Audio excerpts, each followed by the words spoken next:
questions and answers. Welcome to our May 5th live car shopping strategies. My name is Deshone. I'm known as Deshone the Auto Advisor.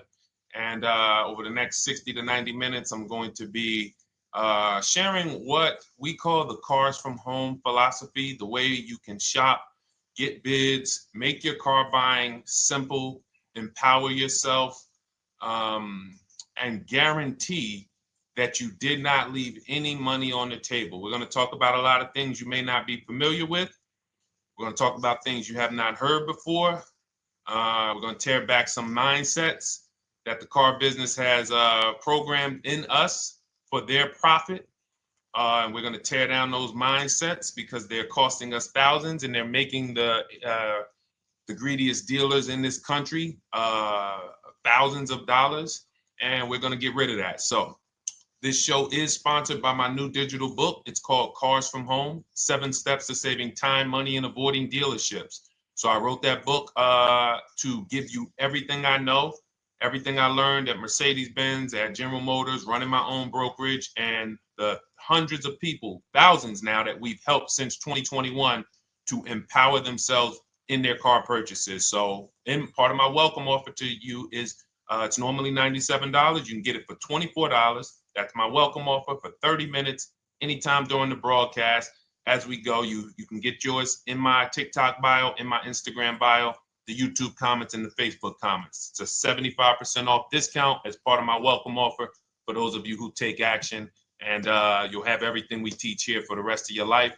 And you'll be able to move the same way you're going to hear me move and the way a lot of people I'm going to show you guys are moving. So no questions off limits. Feel free to start typing your questions. We are live on Instagram, TikTok. Hang on. I got Instagram up here. My man Dolan is moderating, so we're going to try to pull in every single one of your questions. Again, this is our May 5th live. We are live. It is Monday, so let's get to the questions. Okay, we got some coming in already on TikTok, Dolan. I see it is what it is. I'm just going to pull that one. I need to do one on shady mechanic shops. You should. If that's your area of expertise, the public needs to know from someone who's an insider what is going on in mechanic shops. I'm sure they get a lot of value. If you guys want, it is what it is to launch a channel teaching people how to avoid shady mechanic sites, type ones in the chat so he can know that he should go ahead and do that. Or she. I can't see if you're a man or woman. But let's get some questions going. Yasoy Tommy, I see you on TikTok. Interested in leasing, but I know I will go over the mileage. I drive a lot. Well, here's what you do. Give you an example. I'm leasing right now. I've never needed more than a 15,000 mile per year lease. So all of my leases have been 12,000 miles. I've never needed more than a 15,000 mile per year lease. Now, sometimes, that was because my family worked a little further from where we lived. We got a 15,000 mile per year lease, but most of the time I'm getting 12 because that's what I need. That's what I use. Now I'm paying $499 a month for this $55,000 Infinity truck. I got a 1% lease on it. I got my bids, the way we teach at Cars from Home. We're big on multiple offers. That's the only way you're going to save the big money and guarantee you got all the money is to get multiple bids. We teach you how to do that. You can do it by phone too. If you want to try to do it by phone, God bless you. We do it through email. We do it through emails and templates, and that's what we do. But I'm paying $499 a month for 12,000 miles. Now, let's just say I needed 15,000 miles. I would have bumped that lease up, and instead of $499, I'd be paying probably $30 more. So call it $530. Now, let's say I'm a high mileage driver at 20,000 miles. That instead of $530, I would probably be paying $620. And there I got my 20,000 miles per year. So the key is, and this is what you'll hear, people will blame the leases for not understanding that they choose the mileage. The mileage is not selected for you unless you go into a dealer and say, hey, work me up a lease. And then they're going to choose the mileage, probably give you 10,000 miles per year, and then try to close you on that. But that's not the way we shop. We're going to shop and we're going to adjust our miles based on what we need. So if I needed 20,000 miles per year, I would probably be paying $620 instead of $499. If I needed 25,000 miles per year, I would probably be paying $680. So I'm just paying, we get what we need and we enjoy our leases. because when we buy these cars and we drive ridiculous miles, we depreciate our cars, we destroy the value, and then we still have a loan on it in a lot of cases for a vehicle that we have destroyed the value in because we put 60,000 miles on it in 3 years. So our loan is moving very slow, but our vehicle's value is dropping through the ground very fast, which is typically how we end up with $15,000, $20,000, $25,000 in negative equity. I used to see it all the time in dealerships, especially when I was in when Uber took off. When Uber took off, year later, 2 years later, 3 years later, we had tons of people coming in with Hondas, coming in with various cars that had 200,000 miles on them, but they still had 3 and 4 year loans left. And, that's just a recipe for disaster. That's a recipe for disaster. So you should not be leasing, though, if you keep your cars 8 years. Some of you familiar with the 8-year rule, you understand. Everyone should not be leasing. I want to make that clear. Some people say, Deshone, you believe everyone should be leasing? No, I don't. If you are not keeping your cars 8 years, then you should be shopping for below market leases. Don't forget those 2 words, below market leases. Because if you're paying what everyone else is paying for their leases, it's not going to make sense. Some of these strategies are not going to make sense. You need to be getting below market leases. And the way we do that is to comparison shop, get multiple offers from dealers, have them compete for our business, and then we get these leases that no one else can get. Great question. So what if I go over 20,000 miles? What do you recommend doing? You choose your mileage wisely. In my book, I have a section called Choosing Your Mileage Wisely. The whole key with leasing is to scope out the mileage you're going to use, and that's what you shop for. If you know you're going to do 25,000 miles that year, you would do 25,000 miles on your lease. But you don't shop this way. We always shop with 12. A problem with leasing is once again, you go into the dealership, you say, work me up a lease. They're going to work you up what they want. They're going to say, hey, put 5,000 down. Who's had that happen? You go and you look for a lease and they tell you how much money you need to put down. Type me if you've had that happen.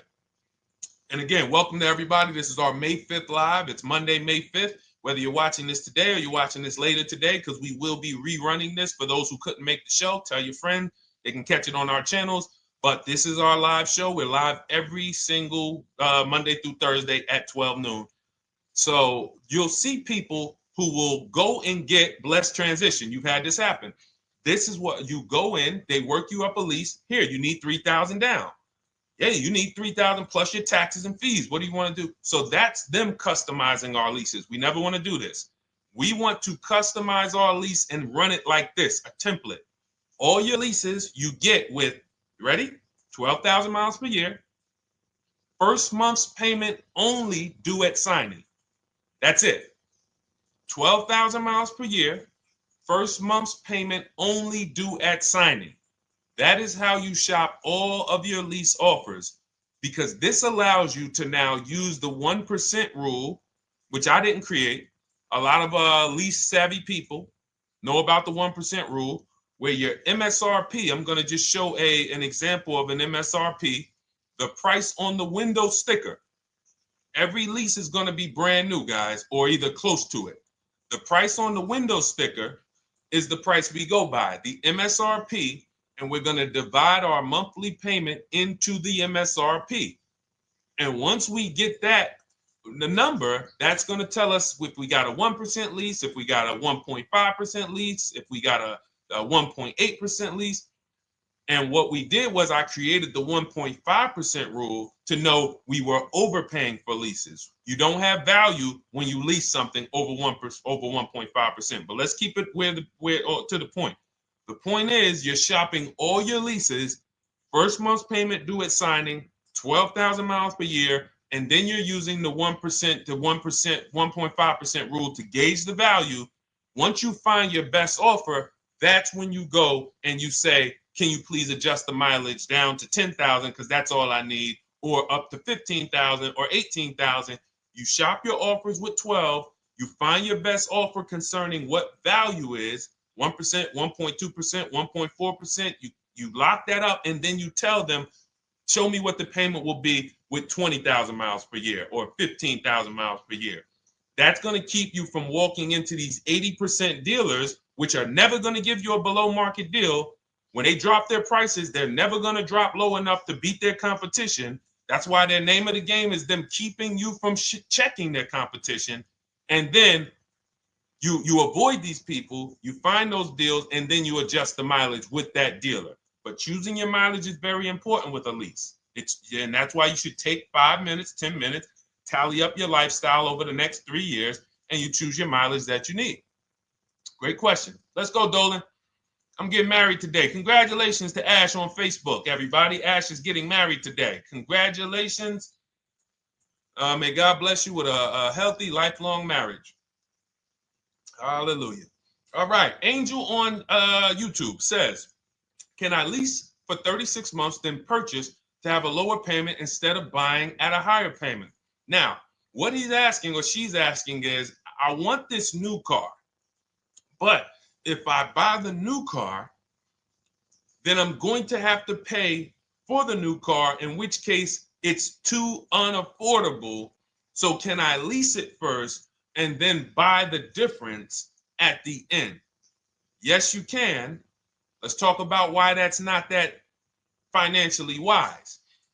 There are signals, guys, that tell us we are looking at vehicles that are too expensive for us. Signals. Would anyone on here take a 50-year mortgage? Anybody? Anybody?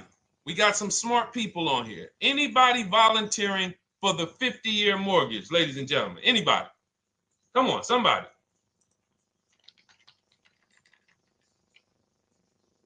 No, why not? Why not? Why is everybody saying no to the 50-year mortgage? Because we know it's ingrained in us that a 50-year mortgage on a house means we can't afford that house, right? Same thing with cars. There's signals. And so when we cannot finance a brand new car and it's affordable, what should we be doing? We should be going to get a pre-owned car. That's what we should be doing. So some of you have the luxury where you could afford both a new version of the car you want, and you can afford a pre-owned version, of course. So you might say, Deshone, I could afford both. I want this car, but I could afford, which one should I get, new or pre-owned? Thank you to the new gifter, Jeffrey Jones. Welcome. The Black King. Thank you so much. Gifter badges. Appreciate everyone who supports this broadcast. Thank you so much. You helped me to keep this information going. So what you're saying is, I could afford both. Which one should I get? In that case, it's a matter of your values. Do you want a brand new car? You want to treat yourself? You only get it every 10 years. So it's like, hey, I only get a new car every 10 years. I'm going to treat myself to a brand new one. Curtis Thomas, thank you for sharing.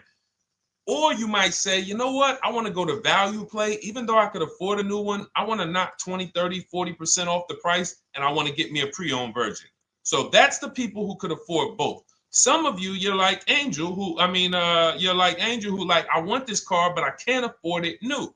In which case you go pre-owned, because you don't want to lease a car 3 years, even if you get a below market lease deal, great lease payment, turn around and buy the difference, because you're typically going to need a 5 or 6 year loan for the difference. Once you get that 5 or 6 year loan, you add that to your 3 years that you leased the car, and you got 8 to 9 years of payments on the exact same car. 8 to 9 years of payments on the same car. This does not make financial sense to pay that long on a car. This is, you can't reach the reward stage where the car is paid off and you're putting money to the side for maintenance and repairs. You know, you got a paid off car, because the goal with purchasing is to get to that long-term ownership where the car is paid off. I don't owe anything on it. You know, I got a couple $100 I put to the side for maintenance and upkeep, but that's all. That car is paid off. I can keep that thing for 15 years. I can pass it down to my son, my daughter. We got an extra car in the family. That is the value of purchasing. So if you have a payment for 8 years on a car, you don't get to that stage. So that's why before I would ever recommend someone lease and then purchase the balance, I would recommend someone purchase a quality pre-owned car and get it at a below market price. Okay, does that make sense?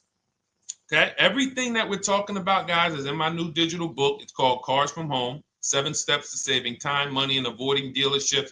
Has everything we teach, because the name of the game is learning how to structure your deals. When should I lease?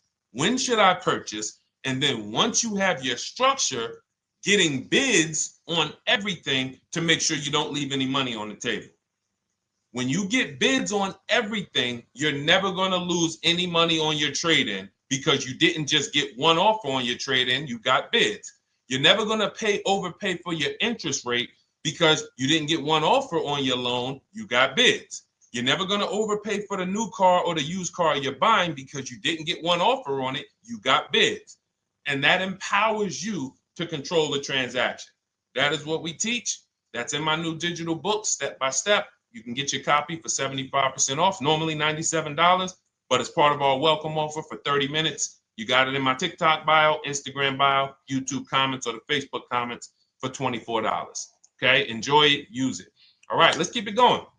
I need to buy a car. I want to know how to buy the advertised new the new SUV vehicle for under $10,000 or even under $20,000.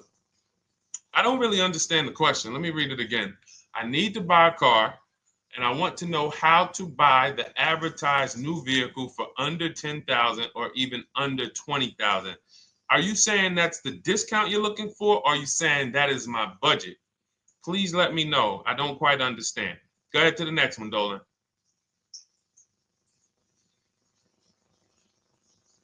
All right. If the Carfax report only has service maintenance, is it okay to purchase? Okay, so all right, this is a great question, guys. This is about used cars. Who's going to be shopping for a used car in the next year? Type the letter U. Type the letter U if you're going to be shopping for a used car in the next year. And for those who just joined, this is our Monday, May 5th, live car shopping strategies. So we are live every Monday through Thursday at 12. And for those of you who are watching the rebroadcast later in the day, you can, you'll get your questions answered. Somebody might ask a similar question, or you can join us Monday through Thursday at 12 live. Yes, so we got a lot of people who are going to be shopping for a used car. We got Buffy on Instagram, Fran Bar. Who else? A lot of people not buying? Okay. Instagram, the only people buying used cars? Okay, well, let's talk to you guys.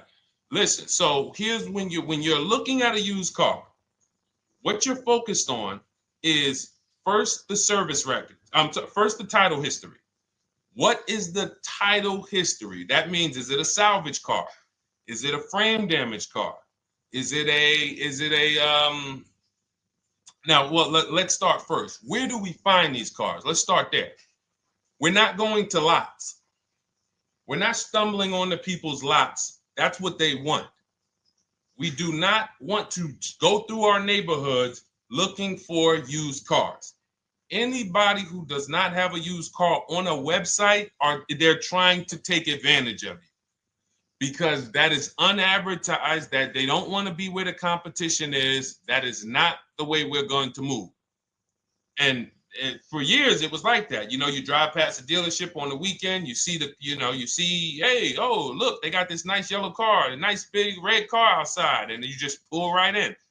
That's 2005 stuff. Now, every used car, we need to be able to compare it to the whole market, which means we need to see it on a website, on a marketplace. So we're opening up, this is called my multiple marketplace strategy. We are opening up, and some of you are going to need a pen if you're going to really, or unless you're going to watch the rebroadcast, because I'm running stuff past you that, you're trying to buy a $30,000, $50,000, $100,000 car. We're not talking about how you're going to get a couple things from Amazon and, set up a little home studio for $2,000. We're talking about the second most expensive purchase most of you are going to make. So it's understand that you're going to need to focus in order to get the most out of what we're talking about. So we're going to go to the marketplaces. The marketplaces are Carvana. They sell their own inventory. CarMax, they sell their own used car inventory. Driveway, they sell their own used car inventory. We're going to go to now dealerships. AutoNation, they sell other people's, they sell their own. They buy and they relist it on their website. But then you have Car Gurus, you have Carfax, you have Kelly's Blue Book, no, not Kelly's Blue Book. You have Auto Trader, Car Gurus. So we're going to all these marketplaces, we open them right up in one tab.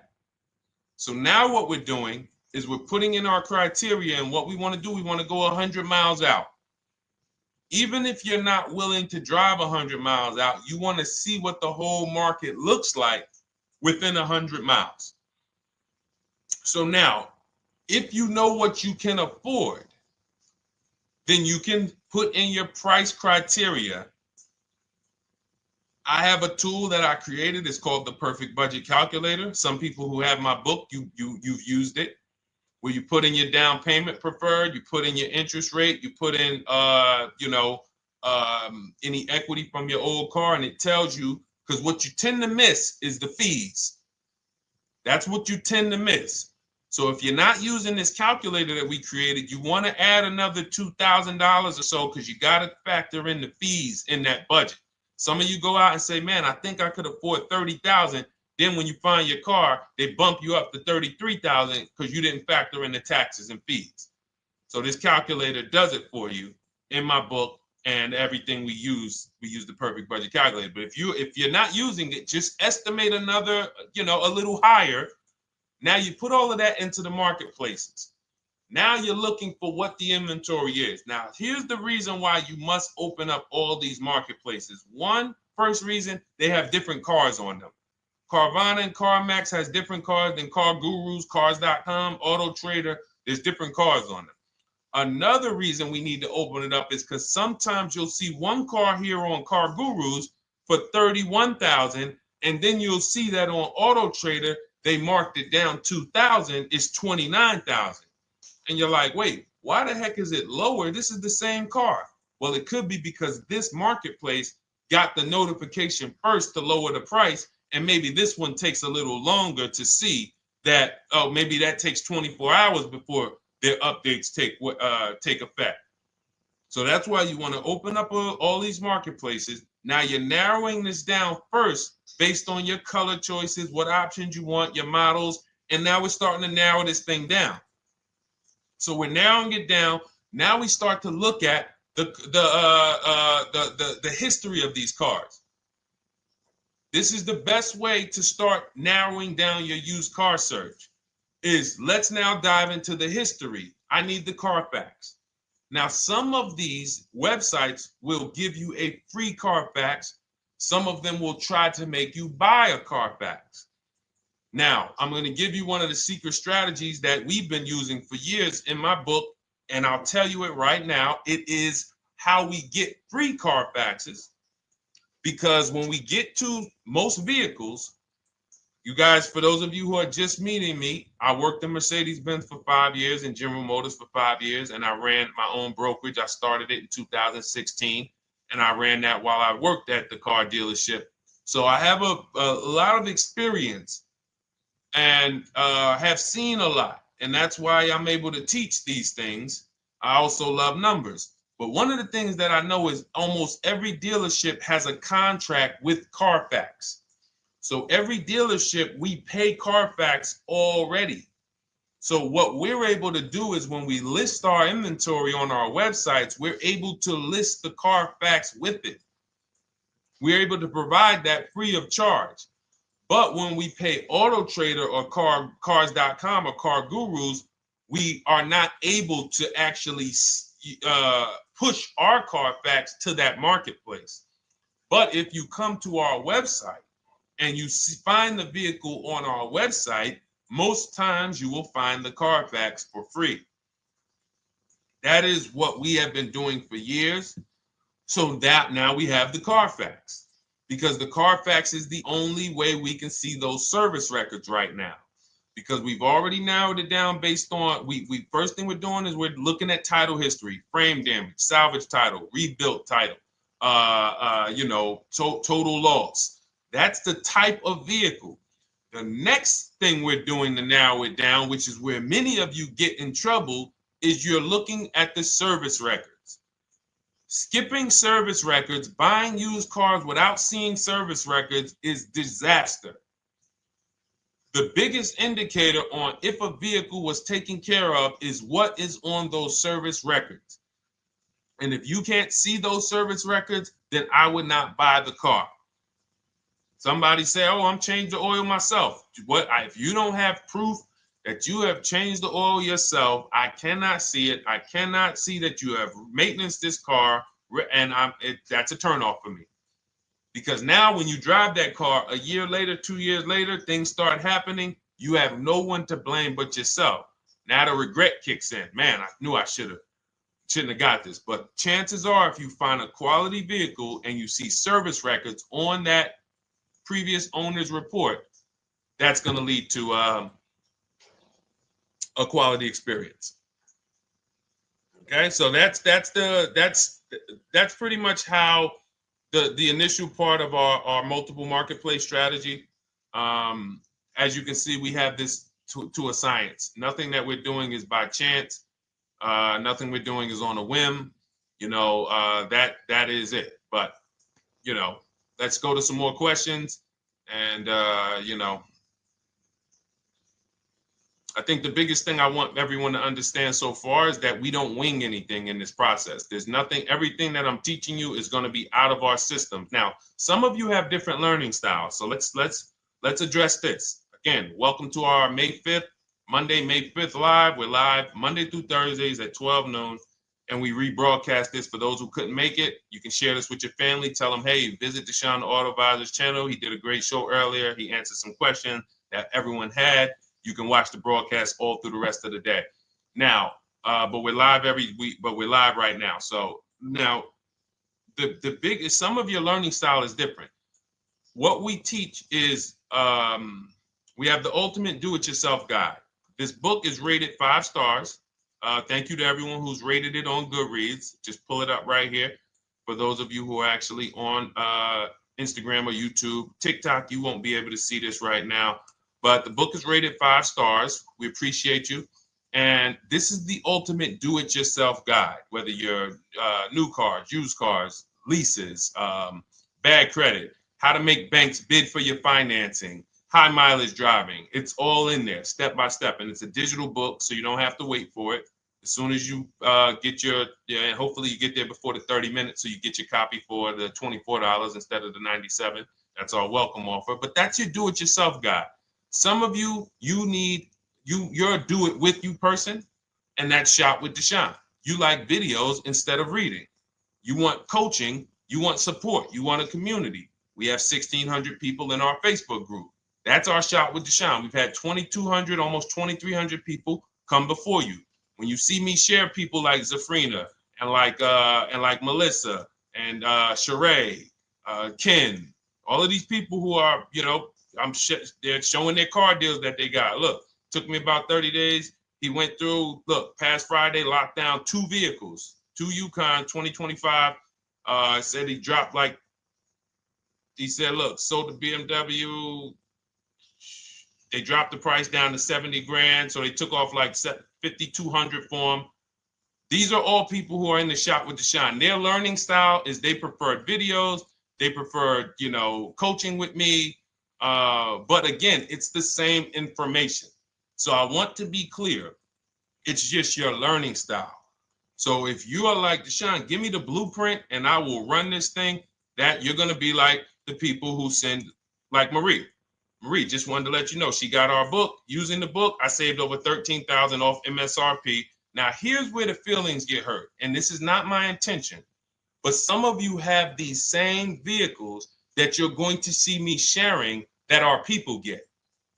And when you see what they paid for them and what they're getting off of them, you're going to see, wow, I did not get that. I did not get that type of discount. So all of you who have this 2025 GLC coupe fully loaded, she said they took $13,000 off MSRP. She got her bids from home, got my payment to be hundreds lower per month, maintenance included, no money down. We are masters at no money down deals.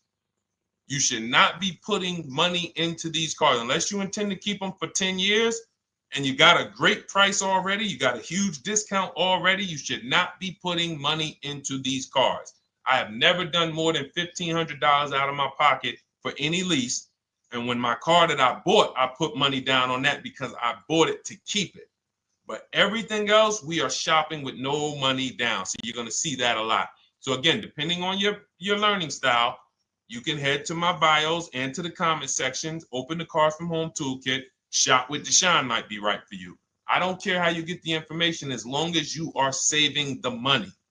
I don't care. If you could do it with a $24 book, do it with the book.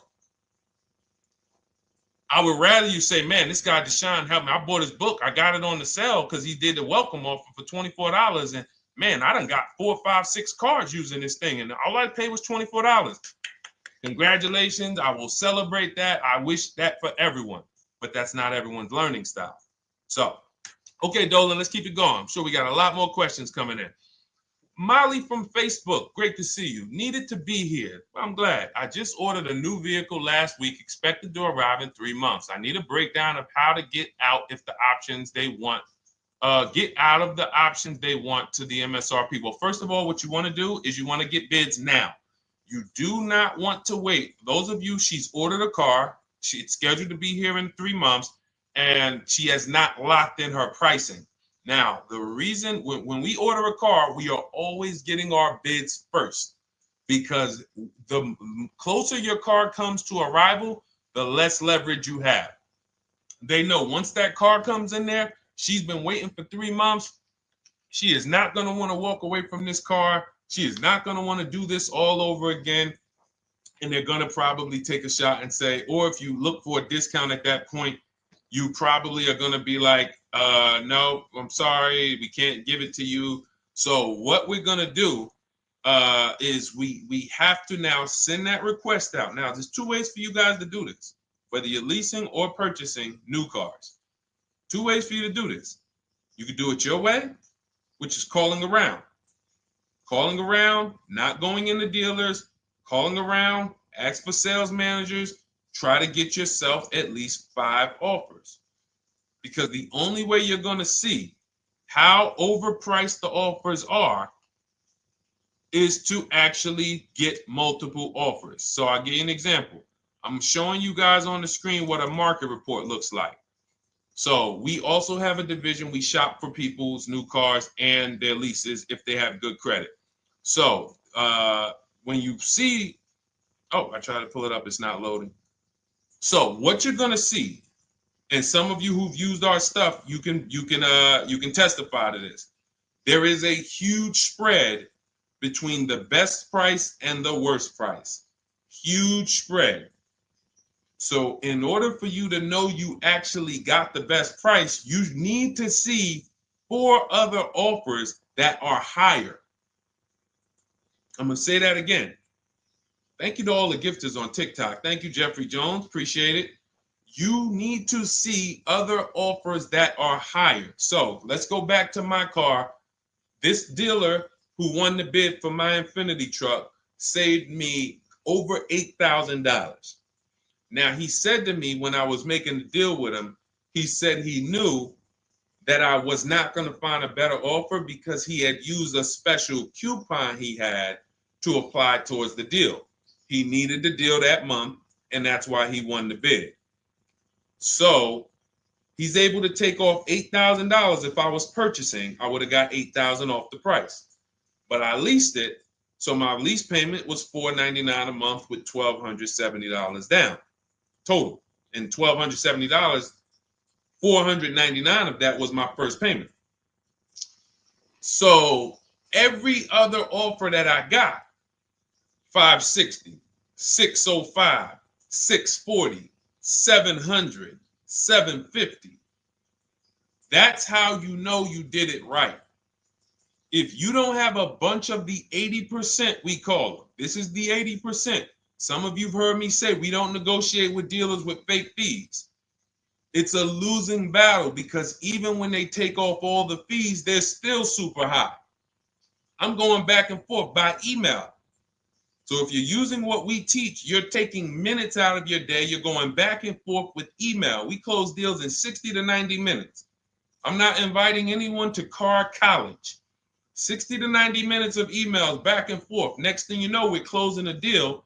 But you're going to see, even after back and forth and telling the dealers through email, you can do it by phone. Hey, I'm shopping other dealers. Please make me your best offer. I have all the templates written. So when you're using our stuff, you don't even have to wonder what you're going to say. You just copy and paste our template.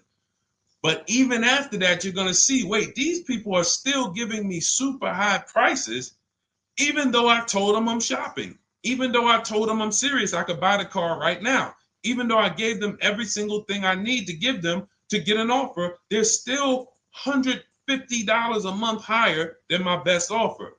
That's going to prove to you that they are the 80%. They are not coming down. When they say this is our best deal to their customers walking inside, they're not lying. It is their best deal. It is not the best deal. It is their best deal. Their competition's best deal will blow their best deal away. And the only way you do that is by getting bids. So that's what you need to do, Molly. Take exactly what you're looking for. If you want to call around, call some sales managers and say, hey, listen, this is what I'm looking for. I put in an order, but I'm not dead set on the price yet. Haven't really gotten, I want someone to lock in a price for me. And hopefully you're purchasing, because if you're leasing, it's tough, because once that lease comes in, you do not know what the lease program is going to be. So if the lease program is bad, then you could find yourself jammed up. Now, here's what we try to do to prevent that. It's not always possible. Here's what we try to do. Once you have found the best dealer who's won the bid, now what you're going to do is say, based on this price that you're selling me the car for, can you give me a lease estimate now? So let's say I'm ordering this Infiniti. I shop around, I find a dealer who says, all right, Deshone, I'll place the order. I'll take $6,000 off list price for you if you do the business with me. Perfect. Can you give me a lease quote based on that now? I know this is not the vehicle. My vehicle's coming, but can I get some type of an estimate of what it would be? And then I look at that, and if it's affordable, now I place my order. But I'm not placing an order for a lease blind, not knowing what my payment's going to be when that car gets here. Okay? Does that make sense? I know I may be typing. This is heavy. That's why I told you guys, when you're here with us in car buying, below market car buying strategies, this is like short 60 to 90 minute master classes. This is not lives where I'm showing you how to make macaroni and cheese and turkey and like, okay, yeah, you got your music playing in the background. Hey, listen, all right, what I need? Oh, hand me the Sazon. No, you could do multiple things. This is heavy finance talk for 60 to 90 minutes, and it will change your life. And I just saw my girl, Lisa. Lisa, good to see you. Lisa's been, she's been learning from us and rocking with Cars from Home.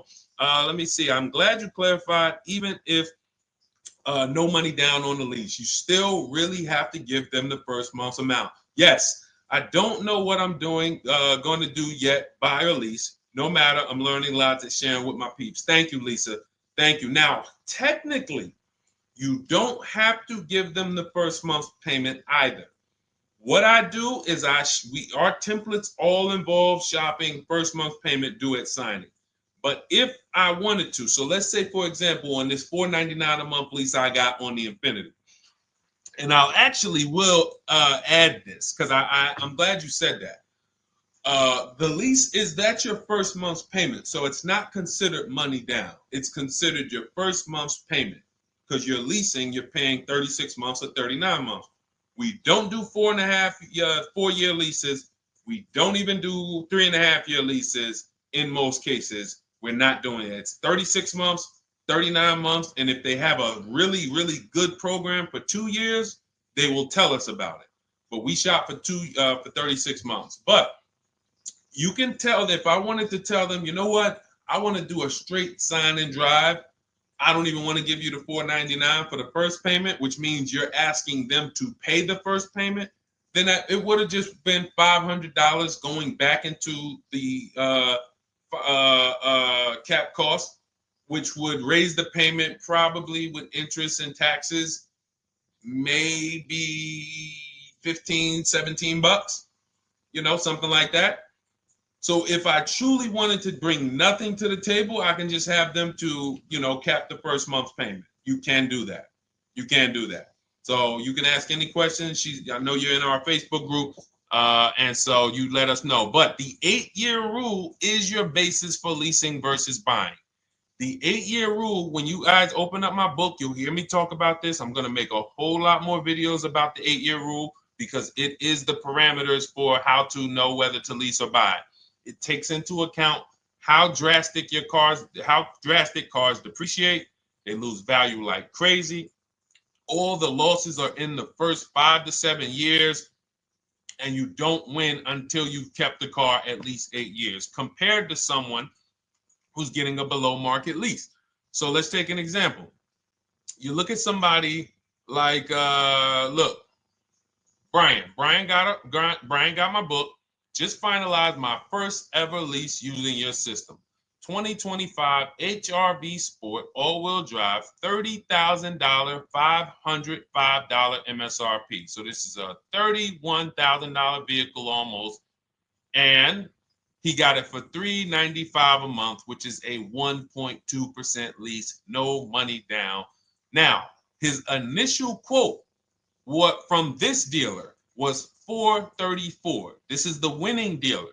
But in my book and in our systems, we have a counter offer calculator where we put all the offers we get into the calculator, and then it calculates the best offer and it tells us what to counter. So his initial quote was $434. He countered with the calculator and ended up closing his deal at $395. So these are the people that, for all of you who you're like, wow, are there any cars out there with a $300 payment anymore? Well, if you're buying a car, you are buying it at a $300 payment. You could only spend, who knows, every $5,000 on a vehicle is about how much per month. Every $5,000, when you're looking at a car, every $5,000 on a 5-year loan, which is what you should be defaulting to, is about how much per month. Thank you, Nikki. Nikki got a #1 gifter badge. And I don't really know what all of that stuff means, but I definitely appreciate it. The Black King, thank you so much.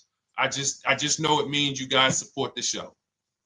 So I appreciate it. So who knows? Every Nucci Graham is and I wanna Nucci Graham will address you next, because as soon as you get your book, on the thank you page it says, "Thank you for your purchase. Click below to open your book." So we'll address that shortly. But okay, thank you, Lisa. Yes, every $5,000, and Nikki, $100. So this keeps you in the safe zone. When you are looking for how much loan I'm going to take, you are looking and saying, every $5,000 is going to cost me roughly $100 per month. So if I want to spend $400, then my loan needs to be about $20,000, which means I'm looking at this car. If I'm going to buy it for $23,000 plus fees, and I want to be at $400, I'm going to have to come up with some more money down, because I need to get my payment here. I need a $20,000 loan.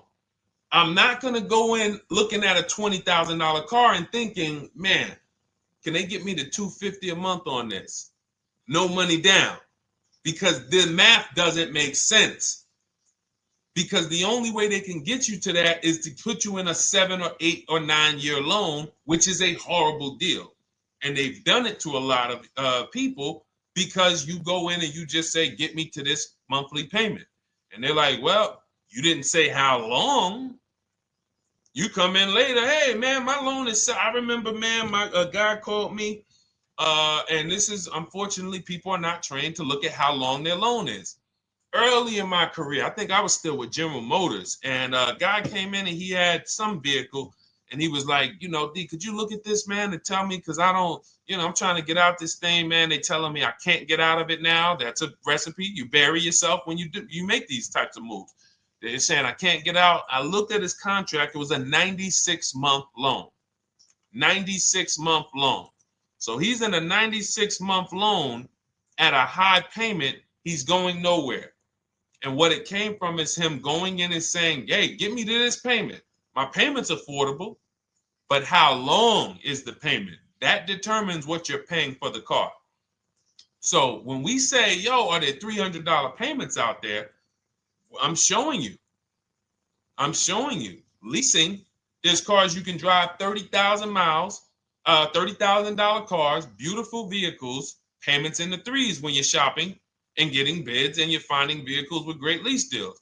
At the same time, on a pre-owned car, that's only going to get you under 20 grand, between 15 and 20 grand. So it's about getting the most for your money.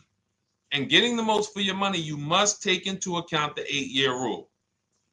If I'm not keeping a car 8 years, I should be shopping for a below market lease. I'm not tying up any of my money in this car because I'm not keeping it long enough to have all of that money benefit me. Does that make sense? Type ones if that makes sense. Type dollar signs if that makes sense, because this is about money. If I'm not keeping the car 8 years, then all the money I'm going to tie up in the car to pay for it, to pay off the loan, to do the maintenance, to change the tires, to change the brakes, to change the oil, to change the brake fluid, the transmission, all of the money I'm putting in that car, just normal maintenance. I didn't say anything broke. Normal maintenance over 7 years. I'm not going to keep the car long enough to have that make sense. Whereas had I leased, I'm just below market leases. I'm just literally paying cents on the dollar, changing my oil. Most of the times I'm out the car before I need brakes, unless some of you are driving 15,000 mile a year leases, and then sometimes you will replace the brake, but it still does not compare to the cost of purchasing. And, you know, throughout the show, I'm going to show a lot more lease deals and a lot more discounts. But the reason why I show you guys the lease deals is because the money doesn't lie. Unless you're just hell bent on paying more, the money does not lie. You can't compare when I was, you know, I'm driving $40,000 cars. My payments have a 3 in front of them. And my friends are driving $20,000 cars and their payments have a 3 in front of them. And those cars are used, need maintenance, you know, warranties done ran out after 4 years. I'm over here driving brand new cars, problem free, and they're paying the same amount or more than me, and they're driving inferior products. And then once they really get tired of the car, they go ahead and they trade it in and they start the process all over again.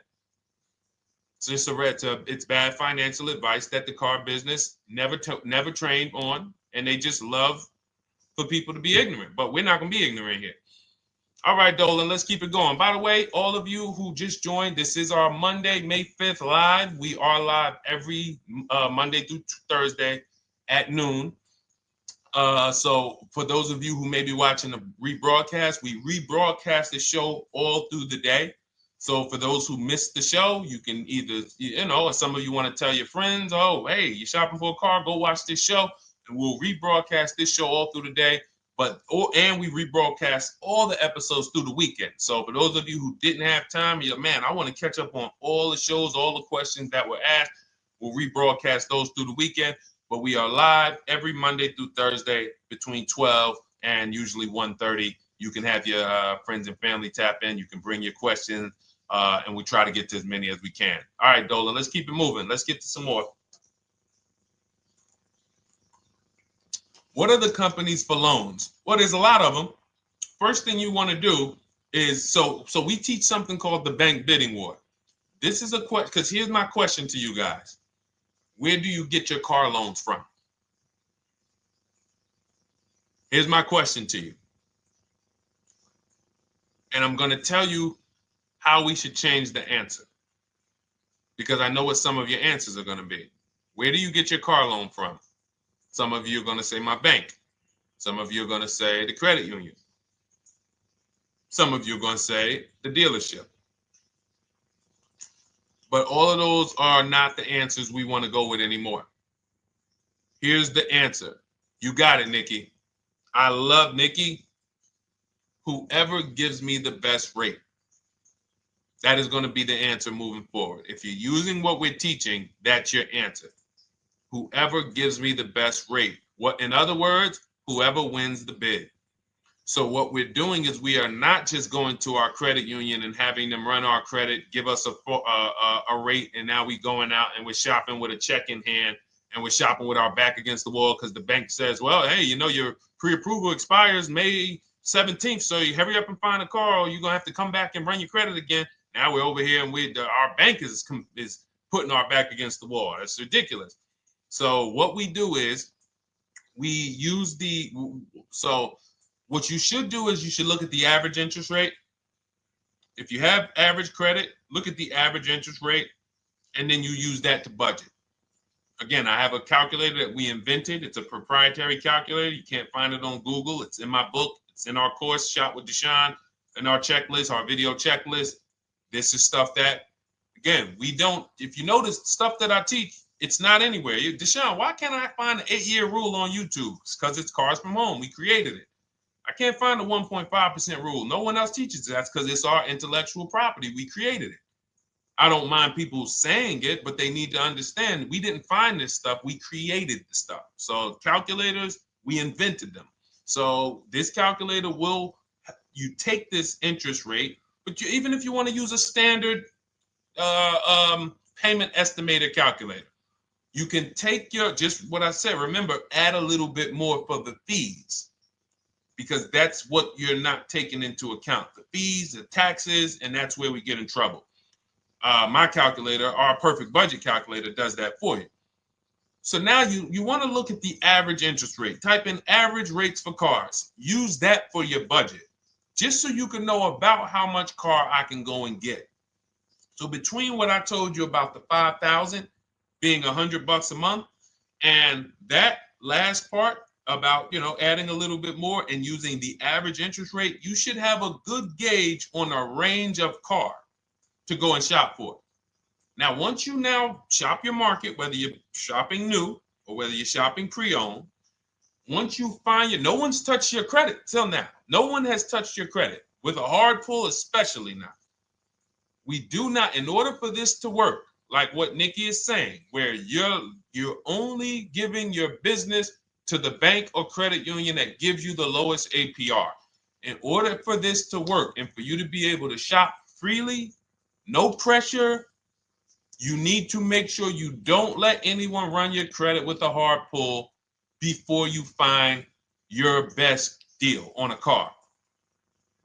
Soft credit pulls, estimates of budgeting, the way I just said. Now, you go out, you find your car, whether it takes you a week or a month or 3 months. Bang, I found my car now.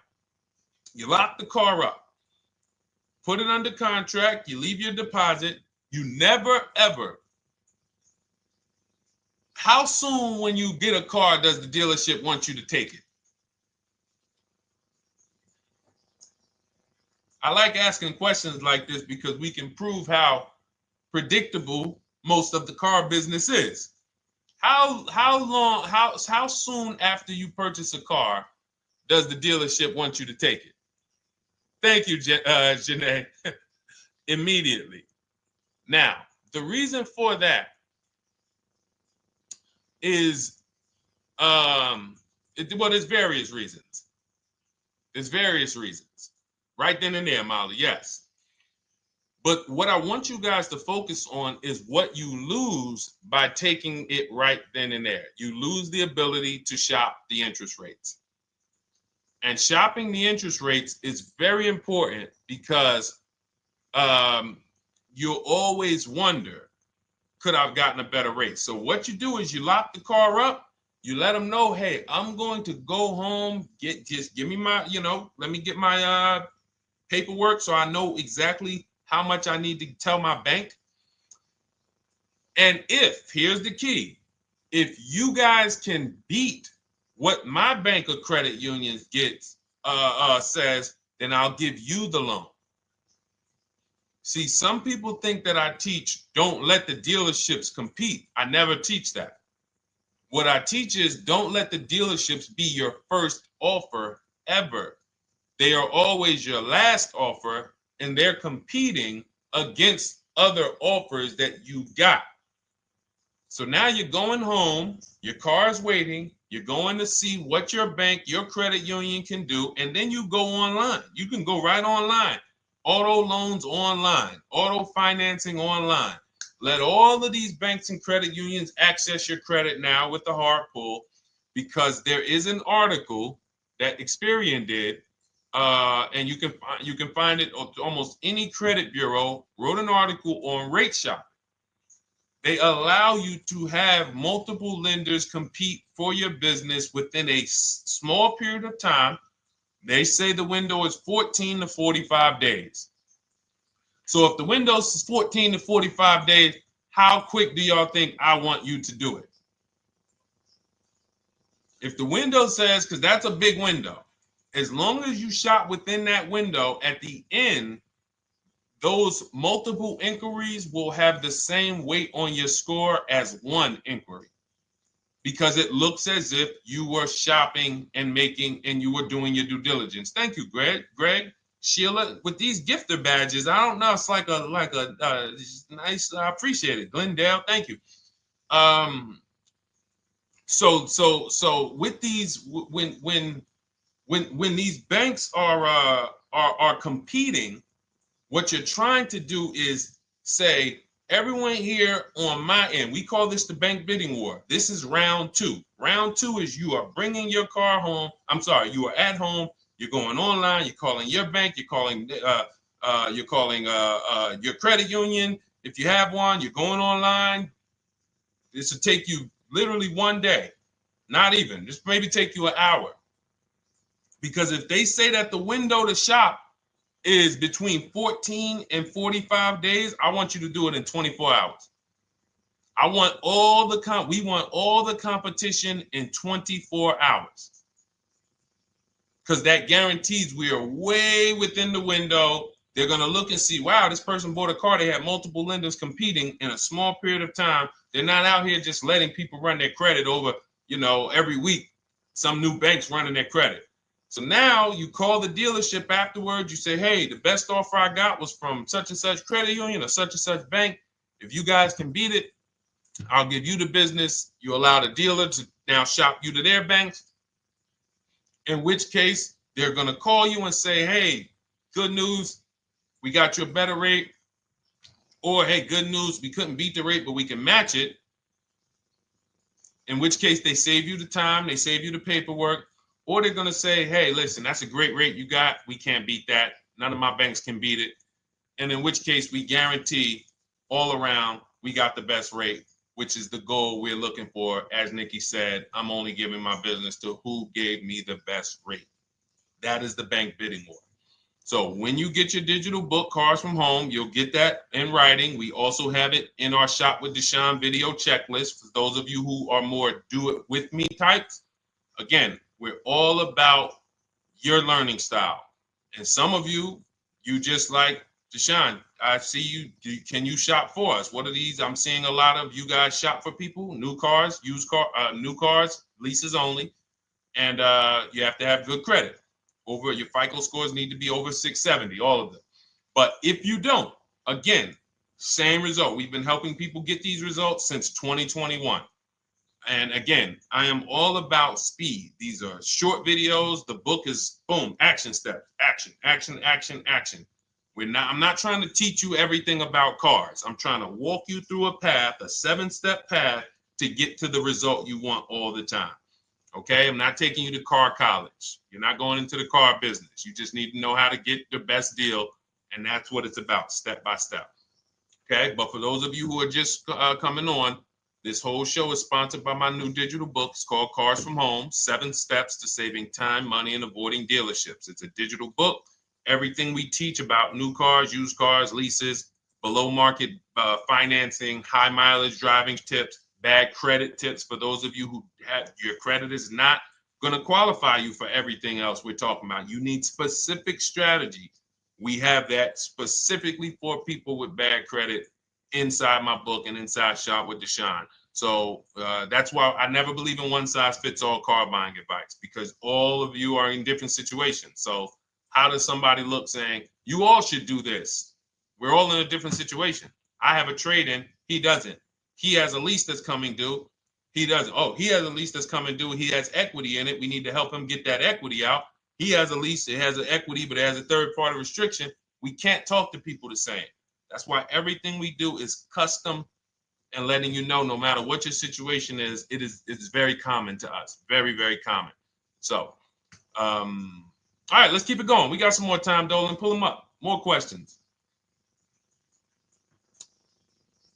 All right, yeah, I see we got a couple more coming in on TikTok. How do I get the book? Well, the book is in my TikTok bio.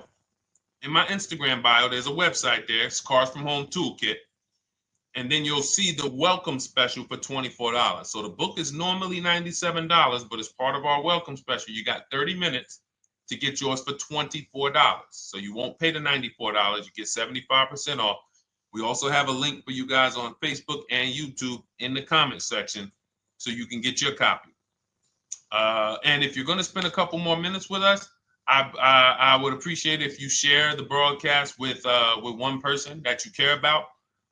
So that can help, we can help get this information out and we can help change lives.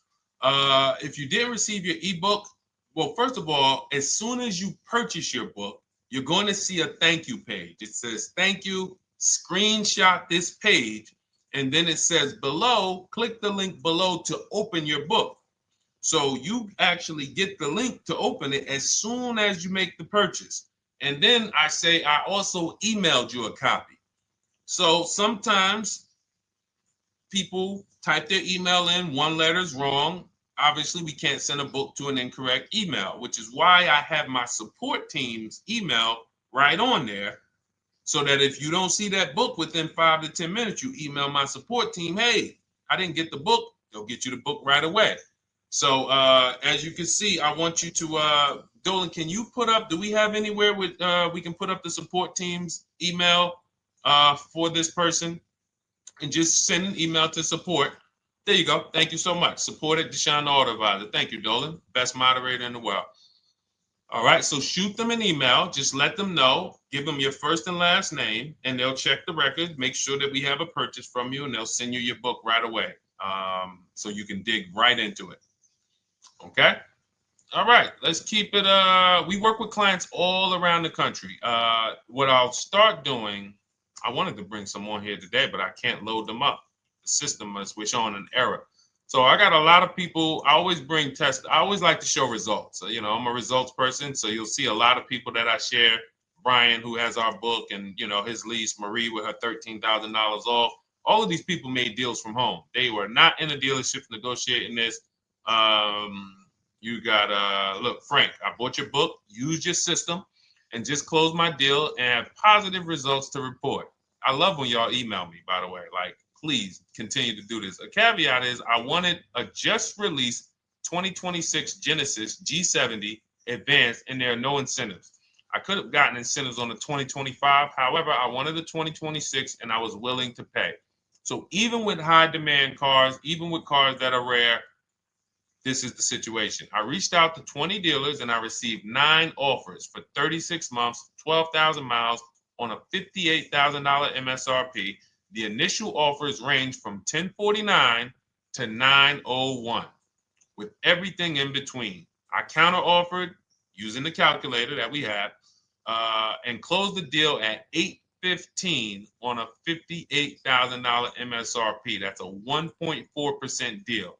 Now, mind you, that on a vehicle on a 2026 with no incentives, which means every bit of that was the dealer taking off money for him. He probably had to get at least $5-6 grand off to have that deal come in the 8s, when other dealers were quoting him 9 up to 10 and, you know, mid $1,000 range.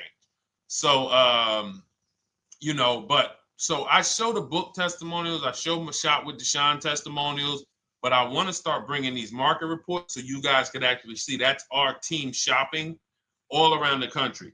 And that allows us to stay, we're able to just stay on top of the market, like from state to state. It proves like this stuff is not, oh, if you're in New Jersey, the deals are better. Hey, if you're in Florida, the deals are better. If it's California, we don't have deals out here. All of this stuff is not true. And thank God we have people using the Cars from Home systems, be it by book or be it by our video checklist, or be it us shopping for people all around the country where we can tell you beyond a shadow of a doubt. I can show you market reports from Texas, from Oklahoma, from South Dakota. We did a deal for a Mazda, a South Dakota deal, Nebraska, California, Florida, Georgia. We're shopping for people all around the country. And there's great deals everywhere in the country when you know how to make dealers bid. Because you're always going to find that 20% dealer who just wants to beat their competition. They're the best in the region. And you got to go out to find them. You got to have a system to find them. Because most of the dealers are not them. Most of the dealers are the 80%. That's just the way it works. It's a numbers game.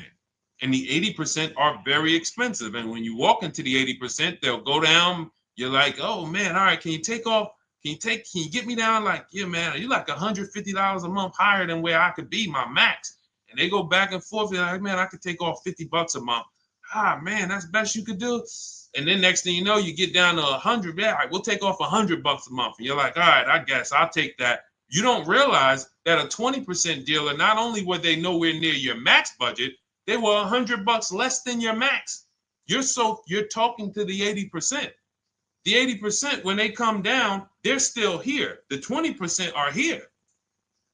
So you're over here with an 80% dealer walking into these dealers. 8 out of 10 dealers over here are 80% dealers. So y'all talking them down like this, and y'all thinking we winning. Oh, I talked them down to this. Meanwhile, the 20% dealers are here.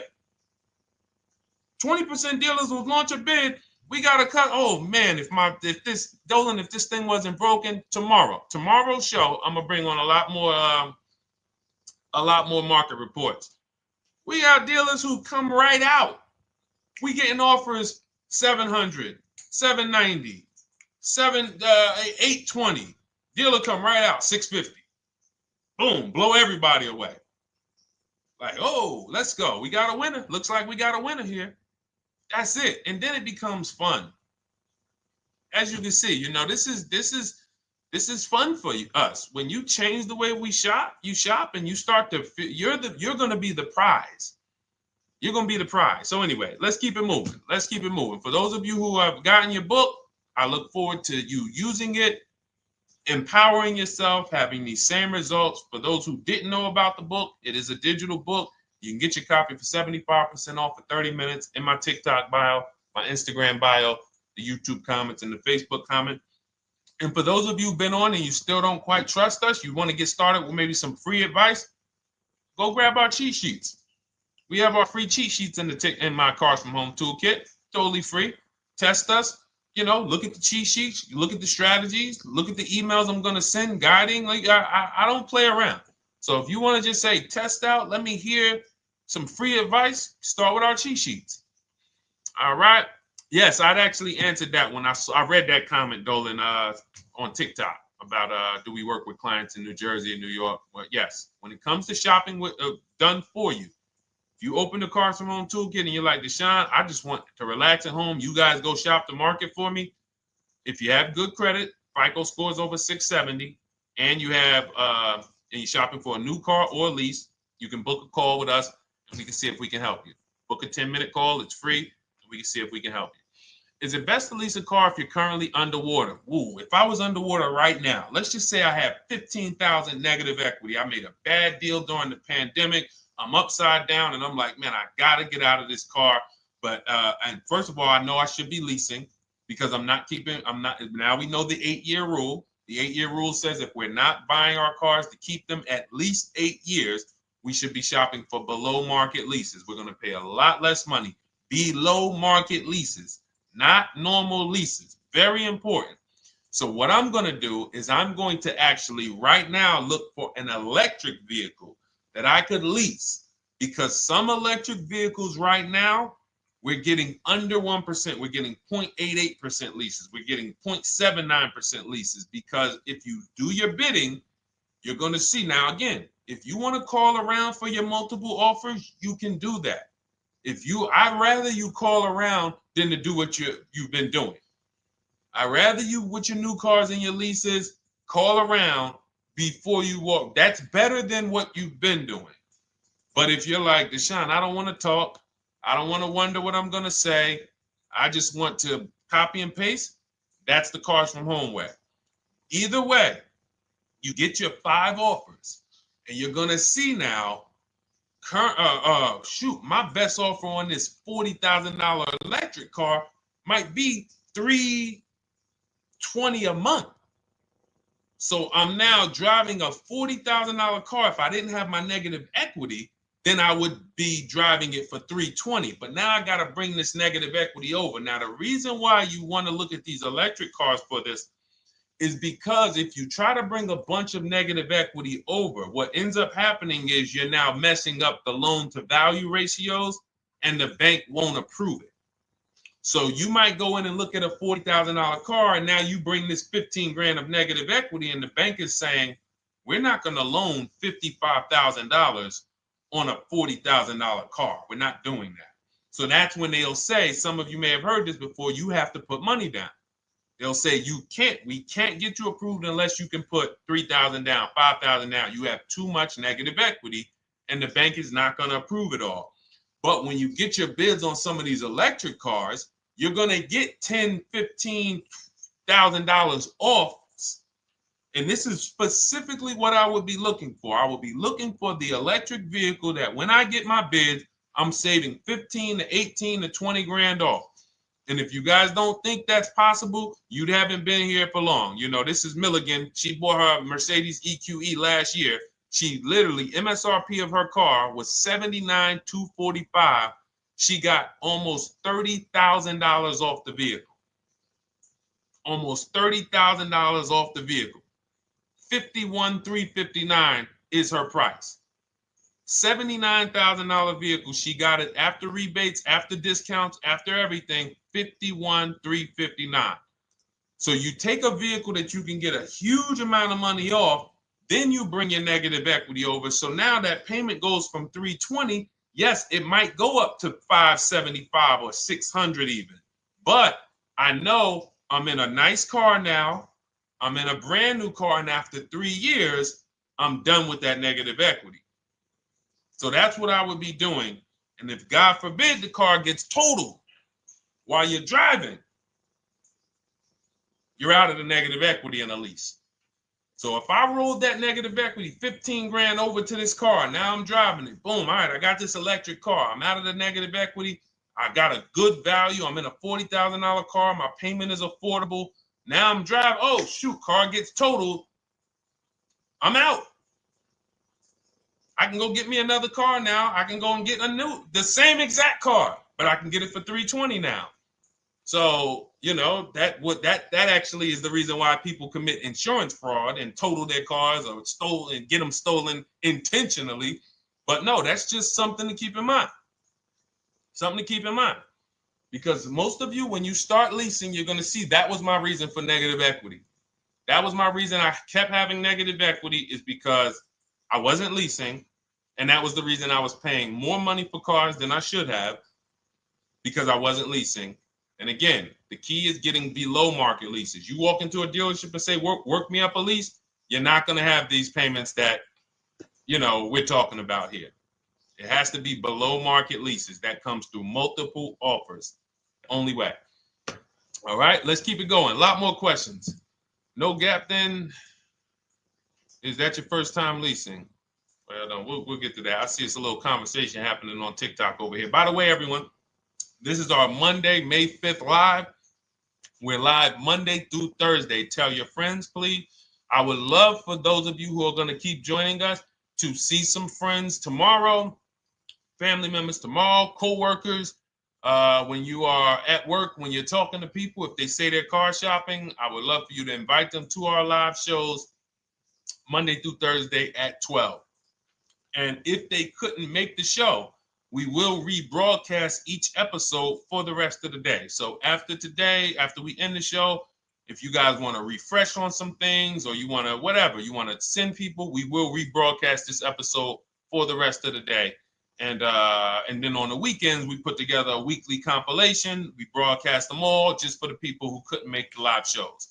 But every Monday through Thursday, we are here. And yes, happy Cinco de Mayo to you too, Nikki, and to everyone who celebrates. All right, what do you think about waiting till December month, mid-month to buy a vehicle? I do not. Dealers need cars to sell before that. It's a myth. All right, we're going to dispel a myth, okay? When have we been taught that the best time to buy a car is? Thank you to everyone running up the likes on TikTok. We're at 3,400 likes. Every time you hear something you like, you double tap the screen. That makes a big difference. It sends a message to TikTok that we're doing something good over here. Okay, end of the month. Yes, sweet now. End of the month. So we're gonna peel, like I told you guys when we started the broadcast, right? We are gonna, yes, Molly, last day of the month, right? So this is what we have been taught. Last day of the month, come on in. That's where your deals are, right? Let's look at this logically. As a former car salesperson, the times where where I saw the dealer or myself being the most desperate was the times where we did not have a lot of customers. Sometimes you look up, it's the 10th of the month. They call us into a sales meeting. They say, hey, guys, we got to sell 200 new cars this month. We are only at 40. We are way behind. We are tracking way behind. Call anyone you know who's a real customer. We are entertaining every reasonable offer. Now, you've been taught there's a group of people that we know are coming at the end of the month. There's a group of people that we know that last weekend they're going to rush. But there's no desperation there from us because we know they're coming. So we look and say, I'm much more desperate at various times throughout the month than I will be at the end of the month. Because think about it. Every time you go into the dealership at the end of the month, is it dead or busy? You go into the dealership most of the time at the end of the month, is it dead or busy?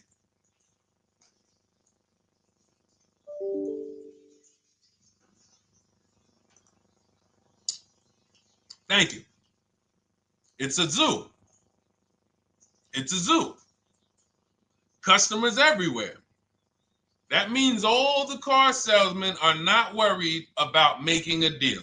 In fact, they're looking at you and saying, hey, Molly, thank you. Listen, I know you, look, I know the payment's $780 a month. I know you said you wanted to be at $499, but, we've been going back and forth. Can you work your way up, get closer to the $780? Because they know now we can take a shot. Because we have some other customers behind you, Molly. Did you see the people walking out? These people just walked out. They're mad. We don't have enough salesmen here. We got people waiting 40 minutes to speak with somebody. Do you think you're getting the best deal when that's the energy? Yes or no? Let's just be honest here. See, you might forget some of the lessons that we teach if you don't have our books and if you're not in our video checklist and coaching. You might forget some of the lessons, but hopefully you won't forget the stories. So you walk in the dealership at the end of the month, the place is a zoo. It's people everywhere. They're ringing bells. They got the big clown, donuts around. Hey, you want a donut?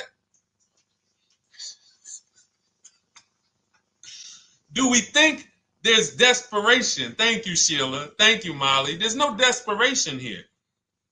And they don't magically wait till the end of every month to hit their numbers. Some dealers hit their numbers at the 25th of the month. Numbers are hit.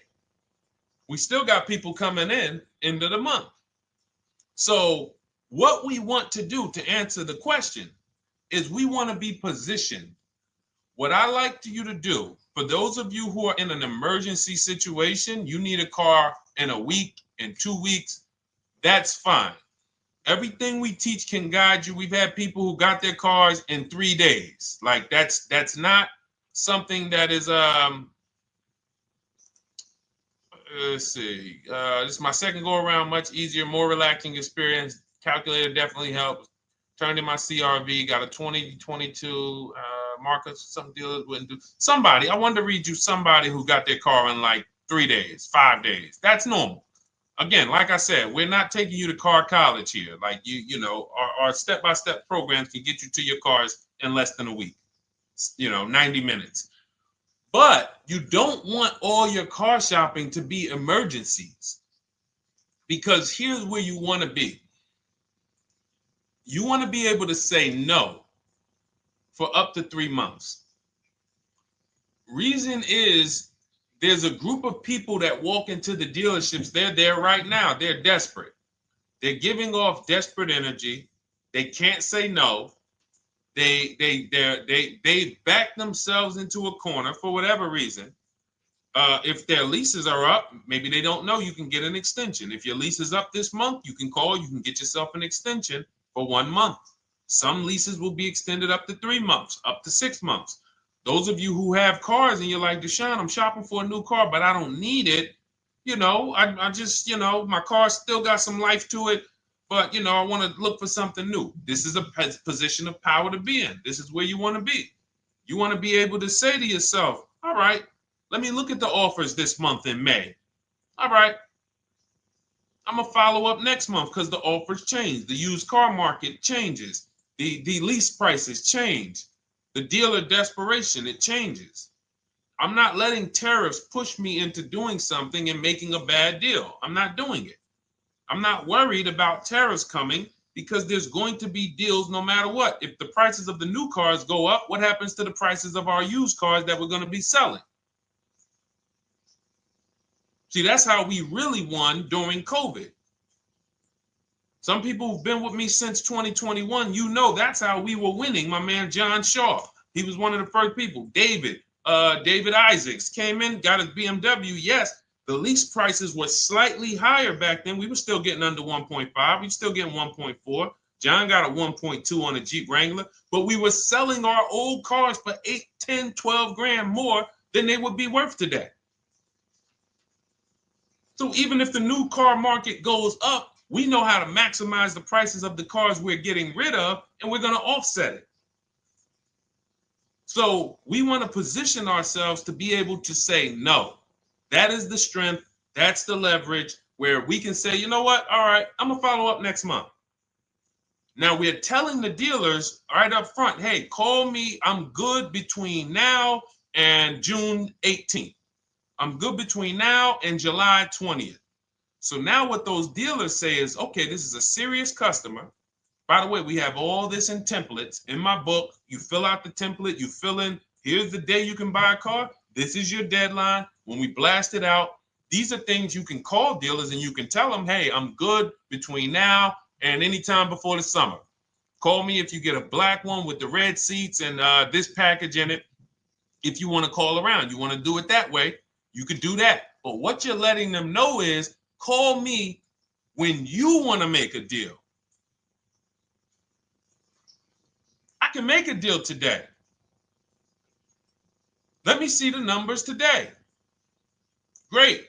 All right. If sometimes you'll see that a car is a little bit out of the range we want it to be in, you might say, man, I'm looking for it to be around, 505. This thing's coming in about 550. Okay, maybe I'll check next month, see if the program gets better. You might say, all right, dealers are saying to some of you shopping for cars that maybe every dealer is not going to have it. When you reach out to the dealers, only 5, 6 dealers have it. But they say, hey, I got something coming in May. I got something coming end of May, June. Is that good for you? See, they're desperate customers. They can't say yes to that because they back themselves into a corner. But you guys now operating with a 90-day shopping cycle. If a deal comes today, I'm jumping on it. But if you got something coming next month, I'm jumping on that. Call me when you're desperate. Call me when y'all have that meeting. Hey guys, we're way behind. Listen, we need a deal. I'll take any deal right now. Hey, is that person that Sheila McCauley, you know, that last month, her number, we couldn't make that deal last month. Did she get a call yet?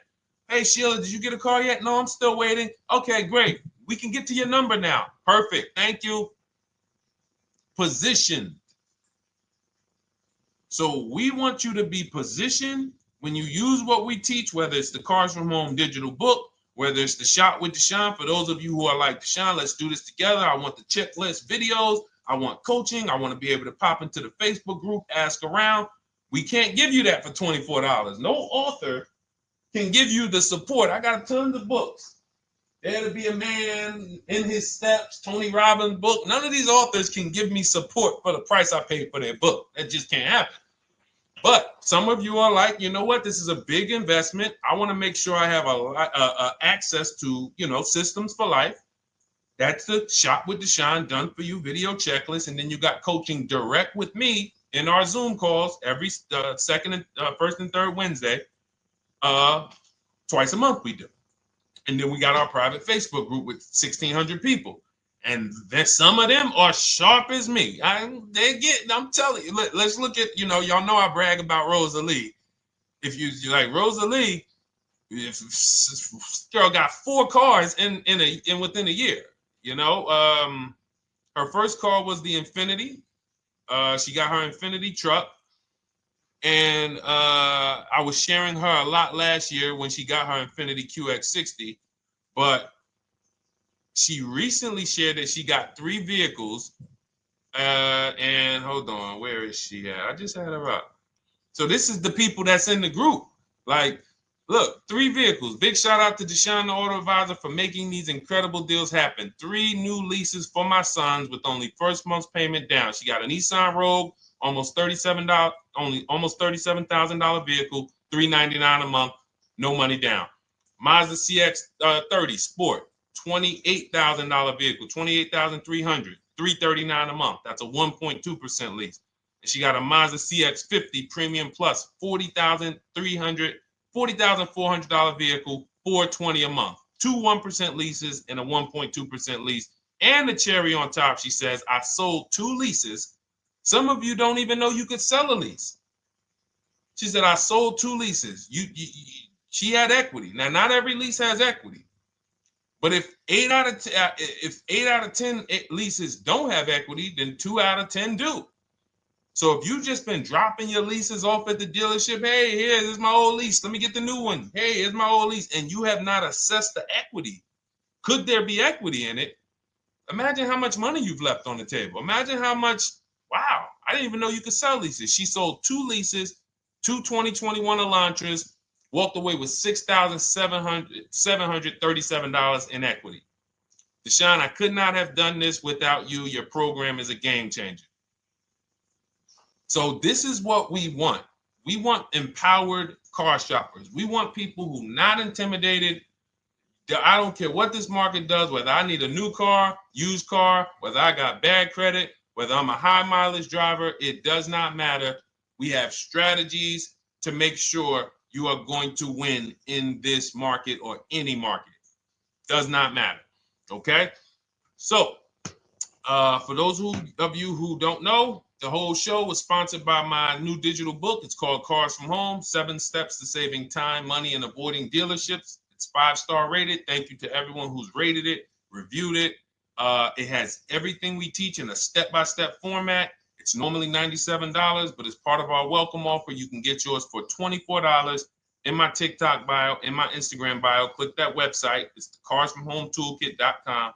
Or we have a link for you guys in the YouTube comments, in the Facebook comments, and you just click the $24 welcome offer, good for 30 minutes. And for those of you who have different learning styles, or if you just want some free advice, we have some links in there for you as well. Whether you are a do-it-yourself type, whether you are do-it-with-me type Deshone, or whether Deshone, I think I qualify for that done-for-you shopping, where I can relax at home and you guys go do that work. Or like I said, you want the free advice, just start with our cheat sheets and you can go from there. Whatever is right for you, you get it done. We just want to move you from anxiety, from, oh, I don't know what to say, from watching people online who call dealers and negotiate. Hey, take off $5,000 so I can have a viral video. And now you're talking to an 80% dealer. So the 80% dealer has the $5,000 to take off. So you look like, hey, yeah, see, I just got them to take off $5,000. We don't negotiate with dealers with fake fees. Like there's a saying, we don't negotiate with terrorists. Cars from home, we don't negotiate with dealers with fake fees. None of that stuff matters. Because what you want us to think is, look, see, I took off all of this money. Don't you want to buy the car now? But you took off the fake money.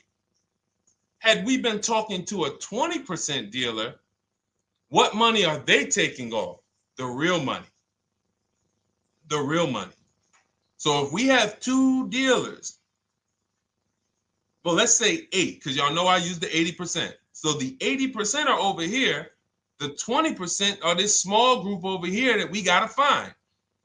Now, the 80% are starting so high that when they take off all the money, it's fake money. We marked up our cars. We got platinum kits on them. We got the Hertz service plans on them, and the Simonized kit and the low, all of that stuff. Okay, so yeah, we done took off 5,000 for you, but 4,000 of it was fake. Meanwhile, this 20%, they don't have the fake.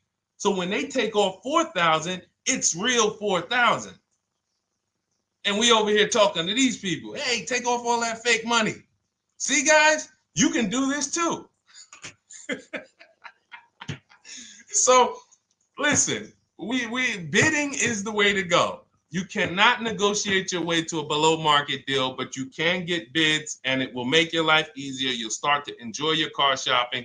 You'll start to feel like you're empowered. You're the prize. Someone won your business. They won your loan.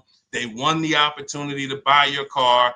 You are the prize. So that's what it's about. So we are here Monday through Thursday, 12 noon. Make sure you meet us live or tell your friends and family who are shopping, hey, hop on this show. We're live on TikTok, Instagram, Facebook, and YouTube. But we will broadcast the show for the rest of the day. So those who want to catch up on some things that you may have missed, or if you just jumped on and you're like, whoa, man, I missed a lot. We'll rebroadcast this show for the rest of the day. But tomorrow we'll be back, which will be Tuesday, May 6th, 12 noon. Meet us here live. Thank you so much. Welcome to the new followers. Thank you to everyone who gave me gifts. Thank you to everyone who bought a book. Thank you for those of you who are in Shop with Deshone. I look forward to your success stories. Always a pleasure.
And welcome to our Tuesday, May 6th live. We do these live streams at 12 noon, Monday through Thursday.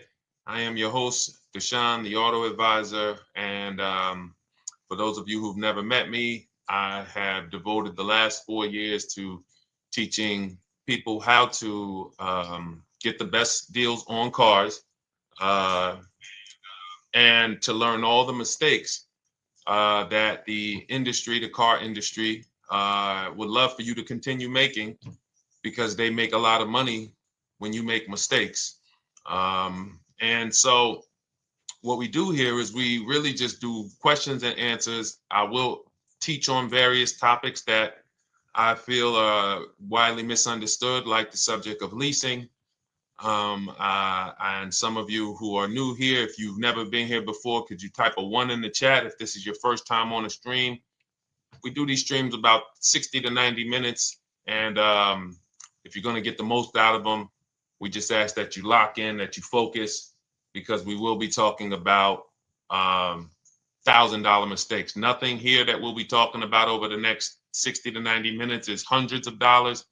You know, I'm not looking to, have you spend some time with me on a Tuesday to talk about how to save hundreds of dollars. No offense, I'm sure that's important to some people, but we are here to talk about things that are affecting your bank account by the thousands every year.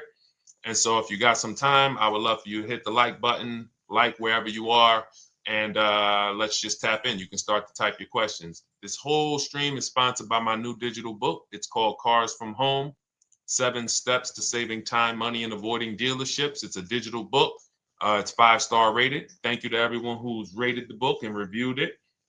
And it's normally $97, but for the next 30 minutes while you're watching, you can grab your copy for 75% off. That's our welcome offer.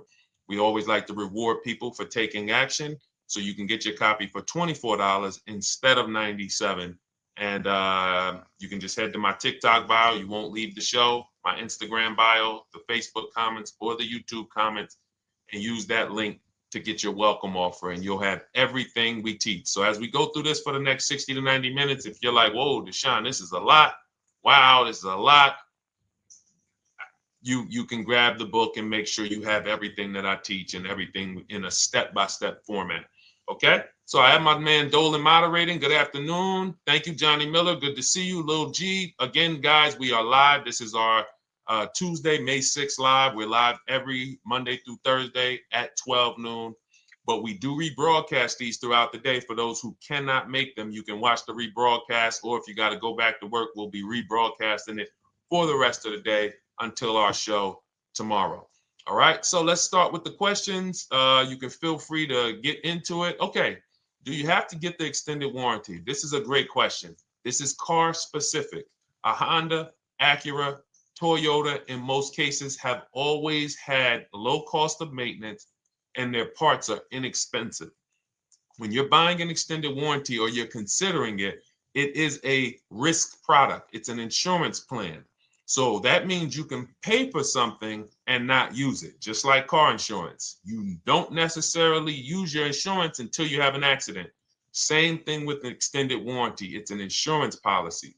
So what you're trying to do with any insurance is see what is the likelihood that what I'm paying for this is going to exceed the price if I did need to use it. So in the case of a vehicle, when you're trying to determine what should I get an extended warranty, there's 2 things that are important. Does this vehicle that I'm purchasing have a high likelihood of things going wrong? We know, and some of you have had cars with histories, and we know there are certain cars, they tend to have things go wrong more than others. And what I like to do is go right to Google and type in repair cost, because this is the second item that we are looking at. We're looking at average repair cost. So if you're buying a 2010, a 2015 Nissan Altima, 2018, Hyundai Sonata, you go right to Google, you type in 2018 Hyundai Sonata average repair cost. Now, if you see that those typically go on the lower side, then that can take a lower set of risk where you might say, all right, likelihood of these things going wrong on this car is slim. But if you see that the repair cost is on the mid to higher side, that's shifting more risk to if something goes wrong, the cost for you to pay for it out of pocket will probably exceed the warranty. So when I work for Mercedes-Benz, who's new here? Type a 1 in the chat if this is your first time on a stream with us. First time you've ever been here, type a 1 in the chat. First time. What's up, William? What's up, DJ Ant Nice? Good to see you. Maggie, good to see you. Enrique, good to see you. Miko, good to see you. Tetra Washington, good to see you. Jan, good to see you. Claire Clairvoyant, good name. First time, if this is your first time, just type ones in the chat so I know. I don't want to assume anyone knows who the heck I am and what my experience is. Daniel Thompson on Facebook, great to see you. So I worked for Mercedes-Benz for 5 years, General Motors for 5 years, and I ran my own brokerage, my new car brokerage, called Cars from Home. I started it in 2016. Now, when I worked for Mercedes, when people were purchasing a Mercedes, what I would tell them is buy as much warranty as you can afford. Buy as much warranty as you can afford, because I knew that when something breaks on a Mercedes, nothing's under $1,000, and typically it's $2,000-$3,000. So a $4,000 warranty on a Mercedes Benz is usually worth every dime. But at the same time, we have cars that, again, less likely for things to go wrong. And then when things go wrong, if they go wrong, they can typically be repaired inexpensively. Good to see you, Arms Reach. Welcome on Instagram. Shout out to the people checking in live. Great to see you all.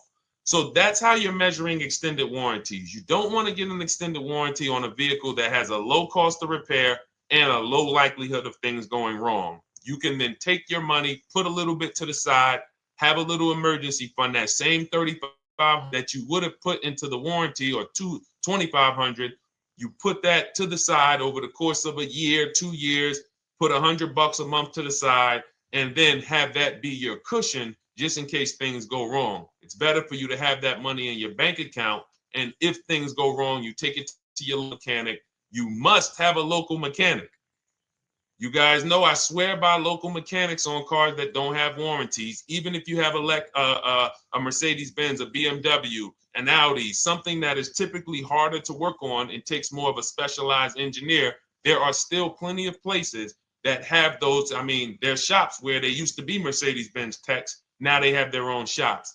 This is who you want, because their cost, their labor is going to be probably 1/3 of what a dealership is going to be. So these are the resources that, again, keep more money in our pocket while getting us the same level of service and experience. Okay, great question.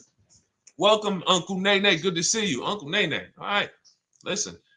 Nicole, good to see you. All right, Dolan, you can pull up the next question. Feel free to start typing your questions. And as we get more questions in, we'll try to get to all of them. You guys know we're not always able to, but we do try to get to all of them. How do I shop around for the best lease deal without affecting my credit? Well, first of all, you're talking to someone who's, just so you know, I've taught thousands of people to lease. I've gotten 7 leases. Now, when we look at what we are doing with a lease, first, we have to consider how we want the information presented to us. We are not letting dealers tell us how they're going to quote us. We are telling the dealers how to quote us. So we are going to have all our quotes. Thank you to everybody hitting the like button. I see you. I appreciate you. And shout out to the sharers. As I see people who share, I always like to give the shout outs to the people who share this broadcast with their friends and their family. And thank you to everyone who's giving gifts on TikTok and Instagram. Appreciate you all. So what we are doing when we're telling a dealership, you give us a quote with first month's payment only out of pocket, 12,000 miles per year, and put all the taxes and fees into the payment, assume tier 1. So we are presenting it now in my book and in my Shop with Deshone programs, my video checklist. I have all the templates. If you're going to do this yourself, you just need to remember how you're presenting this. You can call around to dealerships, because there's 2 ways to do this. Shopping from home. Cars from Home is about showing you guys, and I'm going to be showing you guys a ton of payments. And listen, I don't want you to feel bad, because some of you are going to see that you've left a lot of money on the table. Part of what I have to do here, and I've been doing it for 3-4 years now, is I have to tell you the bad news. For 3 years, I did a masterclass called Everything You're Doing Wrong Buying, Selling, and Leasing Cars. We put probably over 15,000 people through that masterclass. But those were people who were willing to hear the bad news They knew, Deshone, I didn't. I got to hear the bad news to get to the good news. So as I show the difference in the prices that we get and the people who listen to me get, more than, forget about me, the people who are like you, the people who are on a live, saw a video, and then took action and learned what we, and use our processes, the results they get compared to what you're getting. You're going to see, wow, they're saving $3, $5, $7, $10,000 more than me every single car. And so the Cars from Home system is about bidding. It's about turning your car purchase into a bid. You're no longer begging. You're no longer going into a dealership and begging one dealer to sell you a car, and then you go to another dealer and beg them, sell me this car, please take my money, please take my money. Meanwhile, you're not seeing the entire market and the people who would compete to get your business and gladly give you the service that you deserve by giving them a $30 to $50 to $100,000 transaction, which is what your car purchase is. So now so the big thing to understand right off the top is, now I need to learn this bidding. I need to learn to get multiple offers. So you can do this by phone. You want to do this by phone, you can call around, but you must give them that information in order for you to compare the deals the right way. Lynette, good to see you. Christina, good to see you. Melvin, good to see you checking in. Rudolph, I see you. Once you actually give them that information, 12,000 miles per year, first month's payment only, due at signing, taxes and fees in the payment, assume tier one. I want the tier one offer. Even if you think I not qualify. Now, if you got a credit score above 670, all your FICO scores, most of you will qualify for most tier one leases. So you want to see, what does this look like as I get my offers? Once you get your offers in this format, you can use the 1% rule as the gauge. The 1% rule is been around for more than 20 years. Everyone who leases and who's savvy, we understood if your lease payment is 1% of the MSRP or less, you stole the car. That includes taxes, that includes fees. You're still in the car. So example, we're looking at a $30,000 car, Hyundai Sonata or a Hyundai Elantra, $30,000 car. When we shop all our offers, if that lease payment is $300 per month, with only $300 due at signing. In other words, I show up, here's $300. Good to see you, GDTV. Thank you for checking in on YouTube. Once I give you that $300, that's my payment for the next 35 months. So that's a very, very low percentage of the car you're paying. It's a 1% rule. Now, in order to get a 1% lease, you need a great lease program, which means the bank has to be supporting the car, rebates, incentives, and then you need the biggest discount, the dealer who's going to give you the biggest discount. Now, one of those we can control. One of them we can't. Which one can't we control? And for those of you who are new here, we don't play around here. But my people who are moving, and again, I'll show you, like a lot of people, we got a lot of people who've been following us, using our processes. They're locked in. They're not casually on a live here. We're not casually here talking. They are locked in.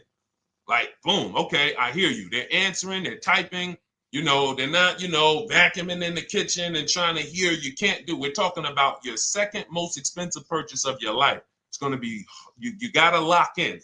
You got to challenge yourself to block out the distractions while we're on this stream, because this is your money. And if you don't take your money seriously, the car salesman will take your money seriously. Oh, I like that. Praise the Lord. God is good. You don't take your money seriously, the car salesman will take your money seriously. Man. So, all right, now somebody remind me the question I asked. I got so happy about that little catchphrase that I forgot who we were. So I know we were discussing, okay, we're talking about the 1% rule. So now, one of the things we can't control is the bank. We don't know what the lease payment, what the lease program is on a car. So when we shop cars, we are going to now look at multiple offers, and here's what you're going to see. Now, I'm going to show you an example of how we know or how we expose where the dealers are concerning pricing. Now, you can't see this on TikTok, but on YouTube, Instagram, Facebook, you guys can see this. I'm going to tell you guys about it. YouTube just doesn't let us do the same type of stream. But this is a particular Infiniti that we shop for. We have offers ranging, this is a $61,000 vehicle. We have offers ranging from $680 per month, which is a 1.1% lease. So a $61,000 car, $680 per month, that's 1.1%. We divide the monthly payment into the MSRP. Now, we can see here that there are some offers already from dealers that are almost $900, $889 per month. $889 per month, $873 per month. So now when we look and we say, whoa, how can we have we have all these dealers have the exact same car, yet one of them is $200 per month higher than another dealer. Exactly. We call them the 80%. The 80%, even after back and forth, even after, hey, we'll take off some money. All right, we'll drop the payment $50 a month. Their offer is still so high. It's a horrible deal. Now, why would they offer this? And this is consistent. So I don't want y'all thinking, well, the dealers that I walk into, they're different, Deshone. They take off more money. It does not matter what you think. If you don't have the market reports, if you don't know how to get multiple offers so that you can see, we do this all around the country. We have students all around the country in Cars from Home. We have people we shop for. We have over 13,000 books sold now. Like, we have lots of data to prove this. 80% of dealers are going to be overpriced. This is another particular deal on a Toyota, a market report. And you guys can see that the out-the-door prices here, list price, $32,000. Out the door price with taxes and fees, $38,000. That means that dealer is charging all types of fees on top of their price. The $39,000 MSRP. Look at line number 3. $39,000. Out the door price is $41,000. We can see $39,000 out the door includes taxes, includes all the fees. So we can see that these out the door prices in the left, in the right column, are way higher than the MSRP, $35,798. Out the door price is $39,700. But look at the green. Look at the green. This is what we call, we found the dealer at this time who wanted to win the bid. They wanted to win the bid. They needed the car sold. This is a rotation. We don't say to them, wow, they won the bid one time, so they must win the bid all the time. No dealer can win the bid all the time, or they'll be out of business. But in this particular case, at this particular time, for this particular client, this dealer said, we're going to sell this car for that's $35,500, and out the door with taxes and all the fees, $34,994. That is a over $4,000 discount off this vehicle. When all the other dealers are, not only are they not giving you a discount, they're charging over list. And they might come and say, all right, we'll take off $500. We'll take off $1,000. We'll take off $1,500. They might start so high with you guys that you think, wow, they started up here and I talked them down. They took off $3,000 from me, but they already were $3,000 in fake fees, protection plans, and all of this padding, dealer adjustments, which is fake fees. So whenever they say, because the dealer gets a minimum of a 6% profit margin, from list to invoice, we have profit. From invoice to holdback to triple net, we have money. That's all the profit margin. On top of that, when we add a dealer adjustment, what we're saying is we're going to sell this car to someone who does not have the skills to find our competition. And they're going to come in, and if we got to take off $2,000 to make them think they won, this is what we're going to do. But what we do here, what people like Brian is going to do, look, just finalize my first ever lease using your system, 2025 Honda HRV, $30,000 vehicle, $395 a month payment. no money down. His initial quote was $434. He ended up using our calculator, which we have in our book and in our program. If we put all our offers into that calculator, it tells us what to counter. He gets that offer for $395. That's his deal. We look at somebody like Wendell. Look, thank you.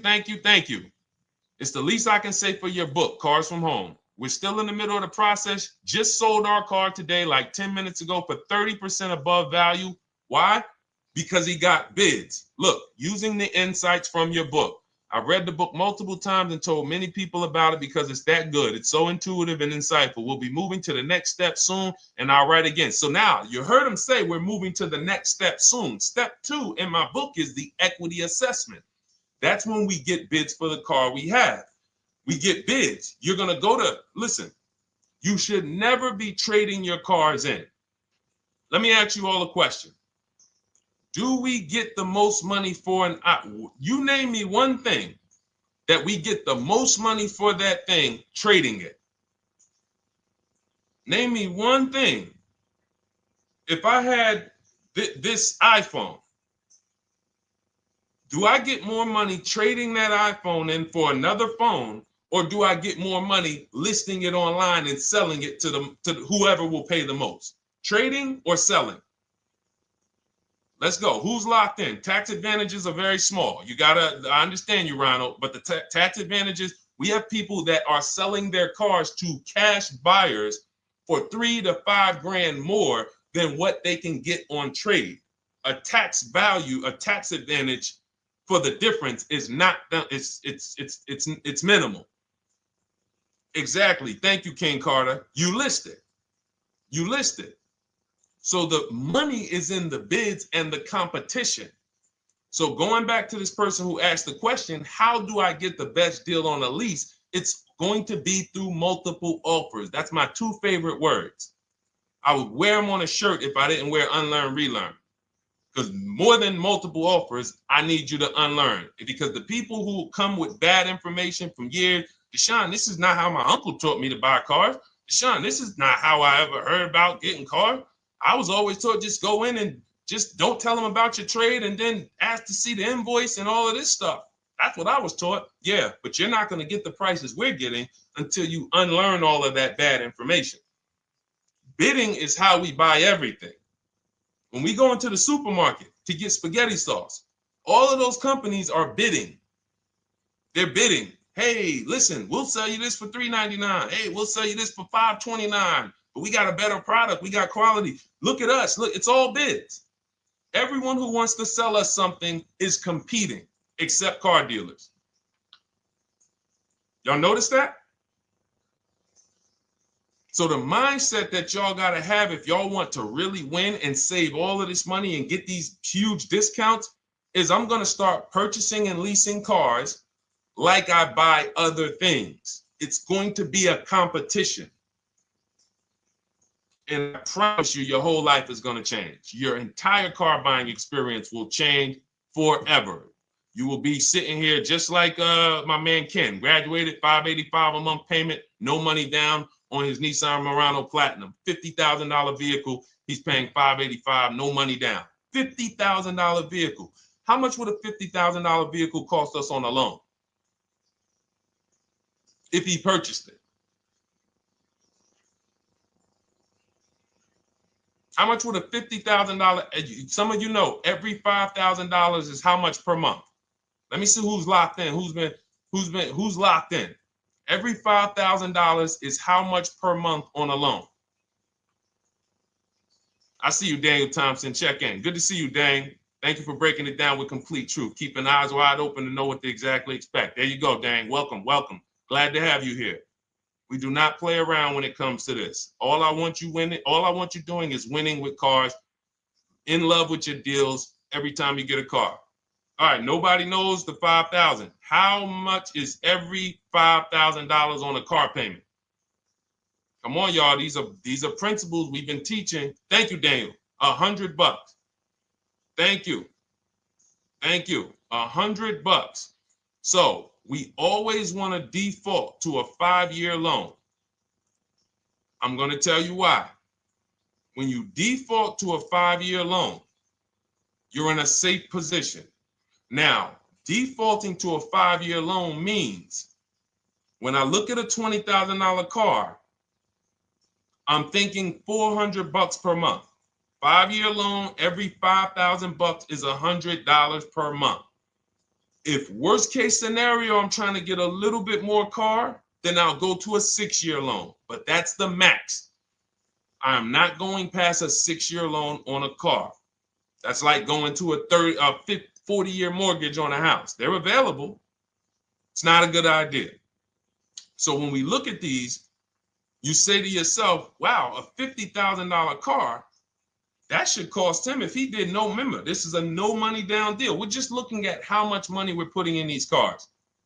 That car would cost him about $1,000 a month if he purchased it, 5-year loan, no money down.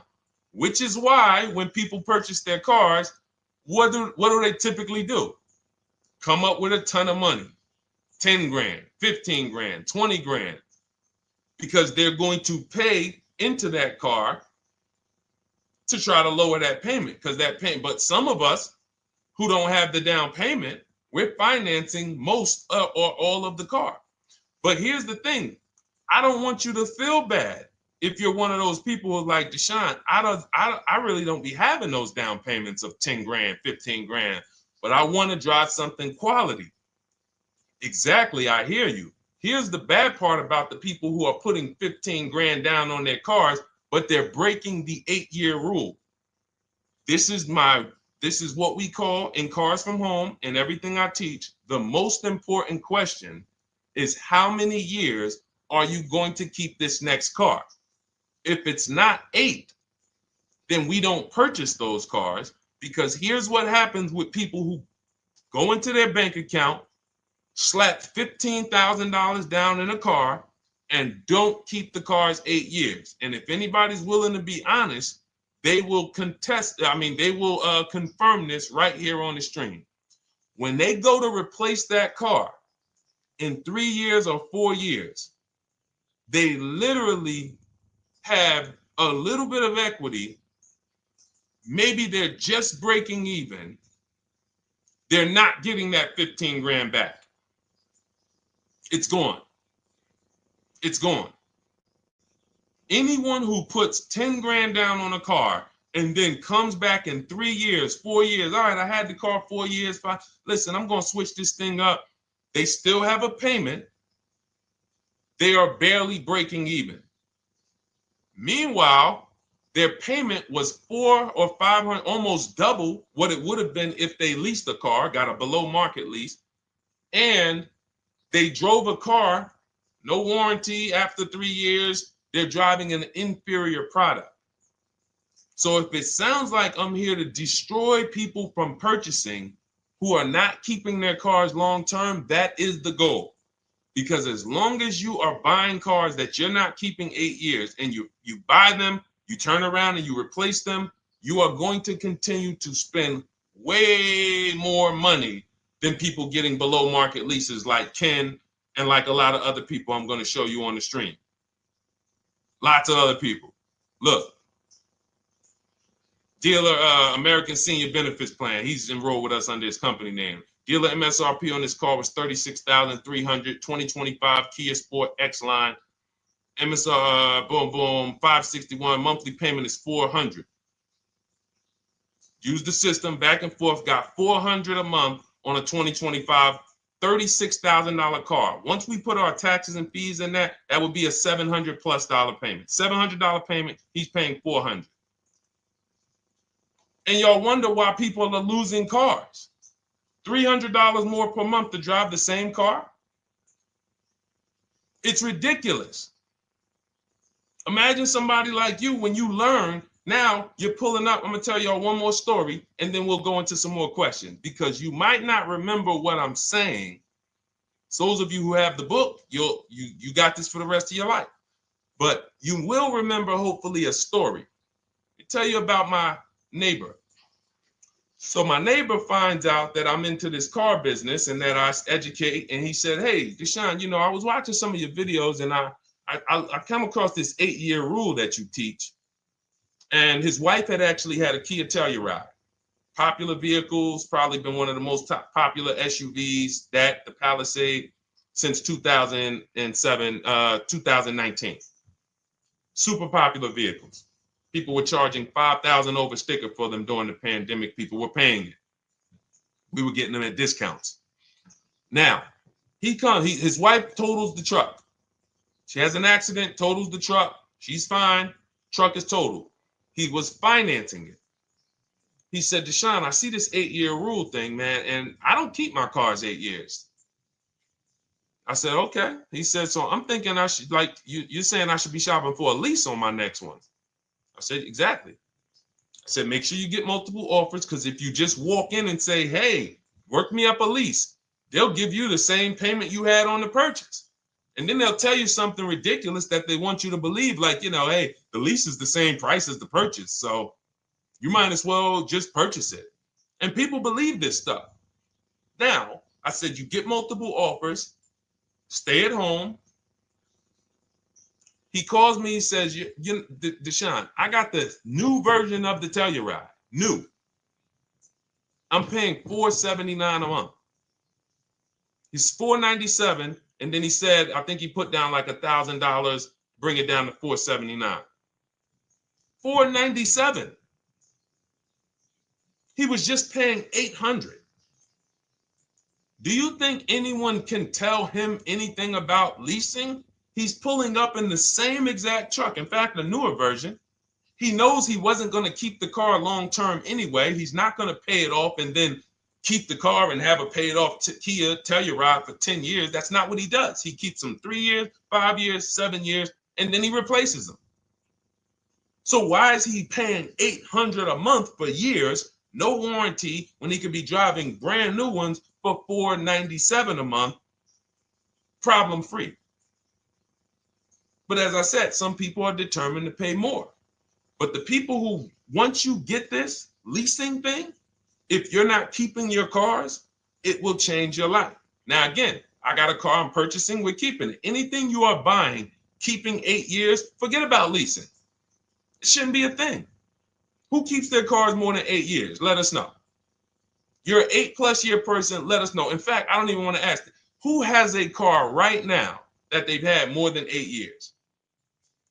And then we'll answer. I want to get Kathy's question too. And then let's get some purchase questions. Let's get some used car questions. Let's get some bank financing questions. We do it all here. But one of the most misunderstood subjects is this leasing thing, and it is costing you guys thousands of dollars every year. And you're driving old cars with no warranties, paying high payments on them because somebody told you you should be purchasing cars. I'm here to tell you they owe you money. They owe you money. All right? So who has a car right now that they've had more than 8 years? Let us know. How many years have you had it? And by the way, for those of you who just joined, this is our Tuesday, May 6th live. We are live every Monday through Thursday at 12 noon Eastern time.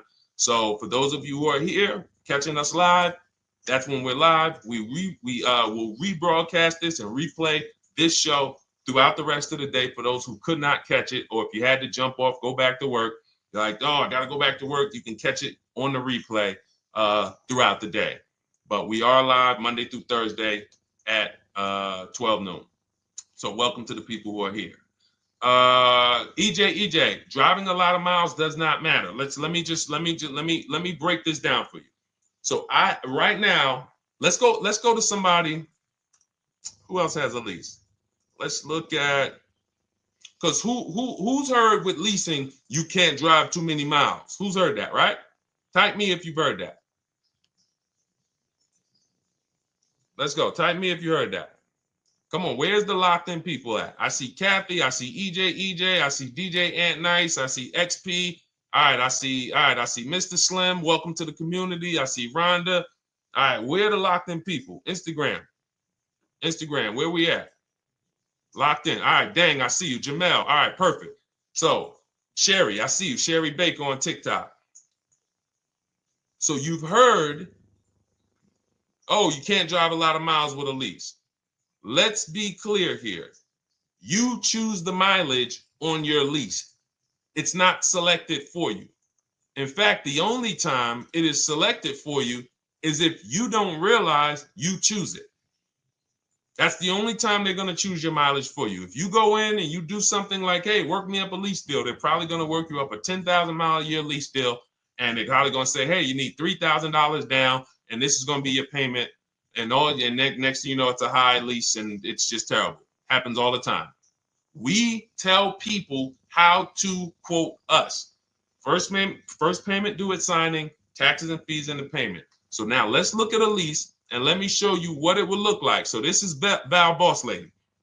She's in our Shop with Deshone program. Everything that you guys know that we're talking about here, if you're like, hey, I really, really want to go deeper, I want the step-by-step, the blueprint, that's my digital book, Cars from Home, 7 Steps to Saving Time, Money, and Avoiding Dealerships. Normally $97. You get a welcome offer. It's 30 minutes because I want to see you win, and you get 75% off for 30 minutes. If you go to my TikTok bio, Instagram bio, YouTube comments, Facebook comments, click those links, and then click that one that says $24 welcome offer. 30 minutes only, reward for taking action. You have everything we teach, the low market leases, the low market purchases, used cars, bank bidding war, making banks and credit unions bid, all of that, $24. You can, somebody emailed me yesterday, said, I'm $15,000 up with what I've learned from you already. And so if you can get it for $24, you can save tons of money for the rest of your life on a $24 investment. In this case, Val's in our, she's more of a wants to do it with me type. Videos, checklist, she doesn't want to read.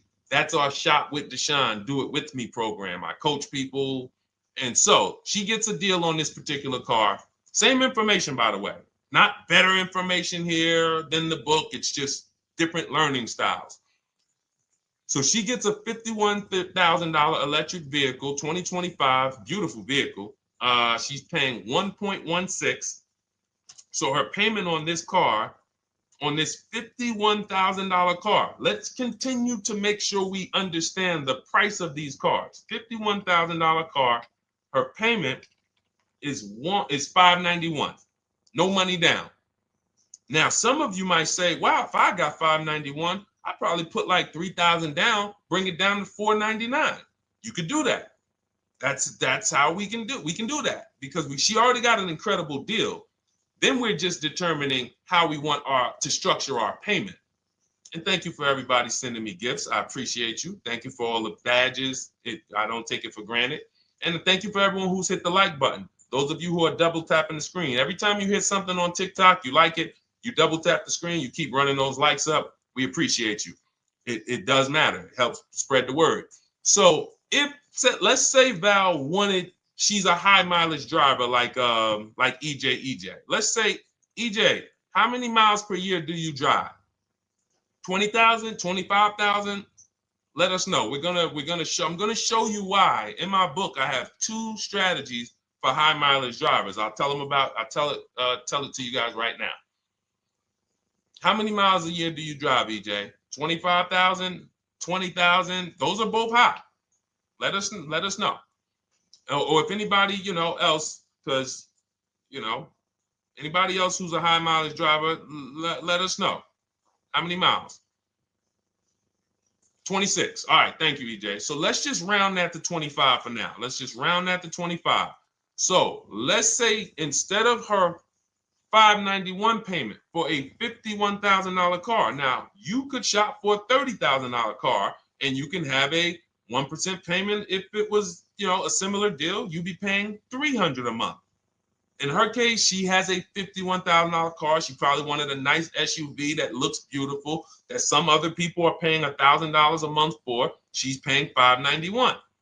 But if she wanted to bump it up to 15,000 miles a year, she'd be paying another $30 more per month. She'd be paying $620. Now, if she wanted to bump it up to 20,000 miles per year, she'd be paying probably another $80-90 per month. So she'd probably be paying $700 to drive 20,000 miles per year.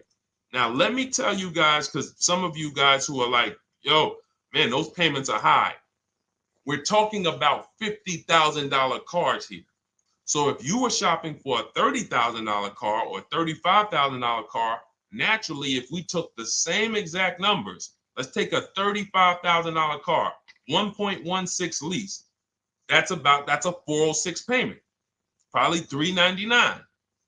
So now, in order to go, and let's say you're a high mileage driver, just like EJ, you want to add another 15,000 miles to your lease. You're probably going from 400 to 550 or 575. But you have all the mileage you need. And here's the beautiful thing about that. If I'm paying $175 more per month, but I get all the mileage I want, and when I drop this thing off, I get a new one, I don't have to worry about negative equity, and I put no money down. That is way better than what most people are doing out here, what everyone's doing. Because I'm gonna tell you what most high mileage drivers do who don't put money down. They will go in, buy a car, take a super long loan, 6 years, 7 years, just so they could afford the payment. Now, here's what happens. They drive the car, they put 25,000 miles a year on it. They come back in 3 years or 4 years, and they say, wow, I got 100,000 miles on this thing already. Let me go and swap out the car. What situation are they in at that point, guys? You put 100, you got a 6-year loan, average loan. You drove 25,000 miles per year. You put 100,000 miles on the car in 4 years. You come back, you still have 2 years of payments left. 15 grand negative equity. I used to see it all the time. Thank you, I am rich. Locked in on Instagram. I see you. Locked in. See it all the time. Every car salesman who has dealt with a normal 25,000 mile high mileage driver that does not keep their cars sees it all the time. They come in, yo, man, what you do for a living? Man, yeah, I do DoorDash, I do Uber. Oh man, I work in sales. You know, I'm on the road a lot. You know, I'm here. You know, all right, I want to replace this thing. I got like 110,000 on it. Okay, you still got a loan on it? Yeah. All right, we already know you got negative equity. Then we appraise the car. All right, the car's worth like 7,000. How much you owe? Man, you owe 19,000. All right, well, what can I do? Can you get me into something? Roll that loss all the way over. On top of that, you finance the car, so your payment is high. You finance the whole car, so you're paying a high payment compared to if you had leased, just literally shop for your leases, added your miles to the lease that you needed. You're paying $175 more per month. You got a brand new car. And I'm going to tell you, I did not make this up. I learned this from someone. A lot of what I'm teaching you, I learned from my clients when I was in the dealership. This guy, I worked at Hyundai for six weeks. Man, this dealership, the owners got indicted. I got out of there. Way before the owner got indicted. It just had straight up highway vibes, like the worst you could ever imagine. As I was in there for 6 weeks, I was a manager. I enjoyed being a manager. We did a lot of deals in my department in 6 weeks. But I said, I am out of this place. Anyway. But I learned something very valuable there. We had a client a customer was returning his lease on his Hyundai Sonata. Guy comes and I'm grounding the lease. I'm doing the paperwork for him. He has 72,000 miles on the car. 72,000 miles. I said, how the heck? I said, you lease this? He said, yeah, I always lease. That's all I do. He said, I used to buy my cars every single time I came. I had to put large down payments, 10 grand, and then I'm still having negative equity when I come to trade it in. I'm having high payments. It's ridiculous.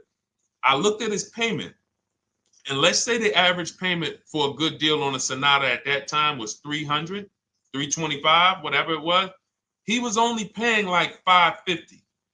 He was only paying like $150, $175 more per month. He had a 25,000 mile a year lease. And that's what he did. I drive these cars. I'm on the road. Boom, boom, boom. I change my tires. I do my maintenance. 3 years. It's a fixed cost. There's no variable cost. I don't have any surprises. I'm not getting hit with a negative equity bill that I got to transfer, which means when I transfer my negative equity, I get less car on the next transaction. Because if I got to bring over 15 grand of negative equity, that's probably 300 a month that I'm paying for my old car when I get my new car. So if my new car was 400 a month, but my negative equity is another 300 a month, I'm getting less car for my money because now I got to take all those losses and bring them over to my new car. This is high mileage drivers and people who don't understand leasing. That's why you're losing so much money. And when you just flip the switch and realize Deshone is not talking to me emotionally, I am not talking to you about never do this, never do this, like these other people who say this, do this. This is how you buy a car. They never talk numbers. Y'all notice that? You notice that, right? You never hear them talk numbers. It's always never do this, always do this. This is the worst way to do this. This is the most expensive way to do this. This costs you the most money. They never talk numbers, though. That's why everything I do is to show you the numbers. Thousands of transactions since 2006 in the car business, helping people the last 4 years all around the country. This is the numbers that they might not understand. So if you're not keeping your car 8 years, it does not matter if you drive 20,000 miles a year, 25,000. You should be looking at a high mileage lease. Or my second strategy for high mileage drivers is this, because some of you want a nice car. This is for my people who you're like, man, Deshone, I'm on the road. I got my car that I do my work in. I kind of, slep it around. I don't really want to lease something and then put, that wear on it. I got stuff. I'm throwing bags in the back, whatever it may be. There's a strategy we created called 2 cars, 1 payment. And what will happen is your first car will be a purchase. And if you have an existing car, you're going to keep that. So let's say you have a car now, you're driving a lot of miles, you're doing your 25,000 miles a year. You pay that car off. You keep that car, and then you go and you lease you something nice, regular mileage. So you might get a 12,000 mile a year lease, and then you drive 12,000 in your mileage car, 12,000 on your nice car. Because some people are like, I want a car that I could, when I need to go somewhere nice, this is what I want to drive. When I'm with my family, this is what I want to drive. But when I go to work 5 days a week, I'm going to drive my mileage car, 3 or 4 of those days, and then I'll take the lease maybe 1 of those days, and I'm splitting the mileage. You still have 1 payment. It's low. And then every couple years, you replace the mileage car or you replace the lease car, and depending on when the lease is up. But you want to keep that, and that mileage car should be something that will last. Ideally, something that you can get 200, 300,000 miles a year out of that car, because that's what that car is there for. Man, I'm hopping in this thing, man. Oh, transmission went out at 170,000 miles. Go get you a rebuilt transmission, boom, boom, drop it in there for $2 grand, get another 80,000 miles out of that car, but you still got your lease car and you're just splitting the mileage. Both of those are short-term strategies for high mileage drivers. That is not for long-term people. If you're a long-term person, I keep my cars 8+ years, forget about leasing. You should just be finding the best deal, below market purchase, keep the car, something you can keep for 8+ years. You can put 30,000 miles a year on a car 8 years in a row. If you get the right car, and in 8 years, you got 240,000 miles, and then you replace it. Forget about leasing. This is only for you guys not keeping your cars 8 years. You're getting killed on depreciation. You're paying tons of money. This is you are the people who should be leasing. Okay? So everything we're talking about this is the Cars from Home system. We teach this. I'm not freestyling this. This is in my book, digital book, Cars from Home, 7 Steps to Saving Time, Money, and Avoiding Dealerships. We have two strategies for high mileage short-term drivers, 1 strategy for high mileage long-term drivers. And so if you want your copy, you can get it for 75% off. That's our welcome offer to you. As a 30 minutes welcome. Thanks for being here. I want to reward you.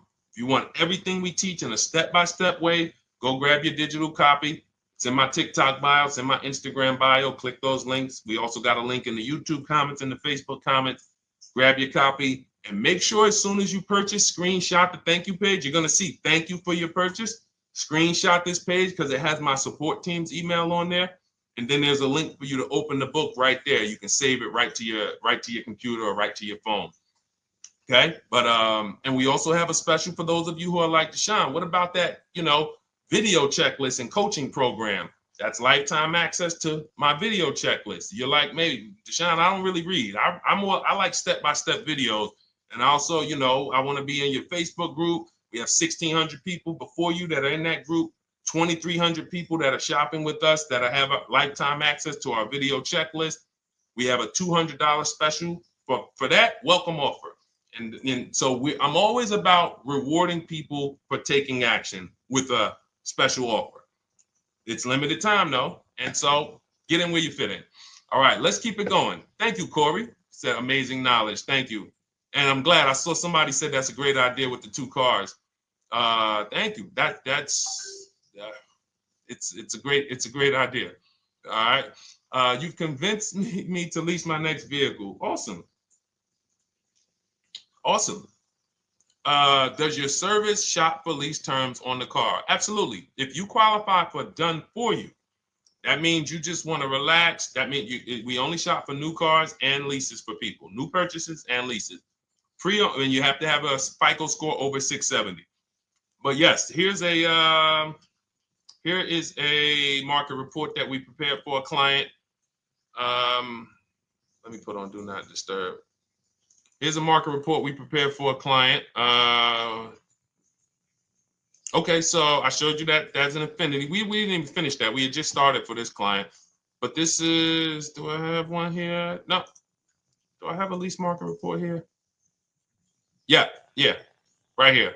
So that's an example of what a Kia, this is a particular Kia lease where their best offer was a 1.27 offer. Now, here's how you know you found the bottom of the market. And again, whether you're using the book or whether you're calling around, again, you can call around to do this. The key is not going into dealerships. You cannot do this going in. Once you get your offers, you know you found the bottom when your best offer is between $150 to $200 less per month than your worst offer.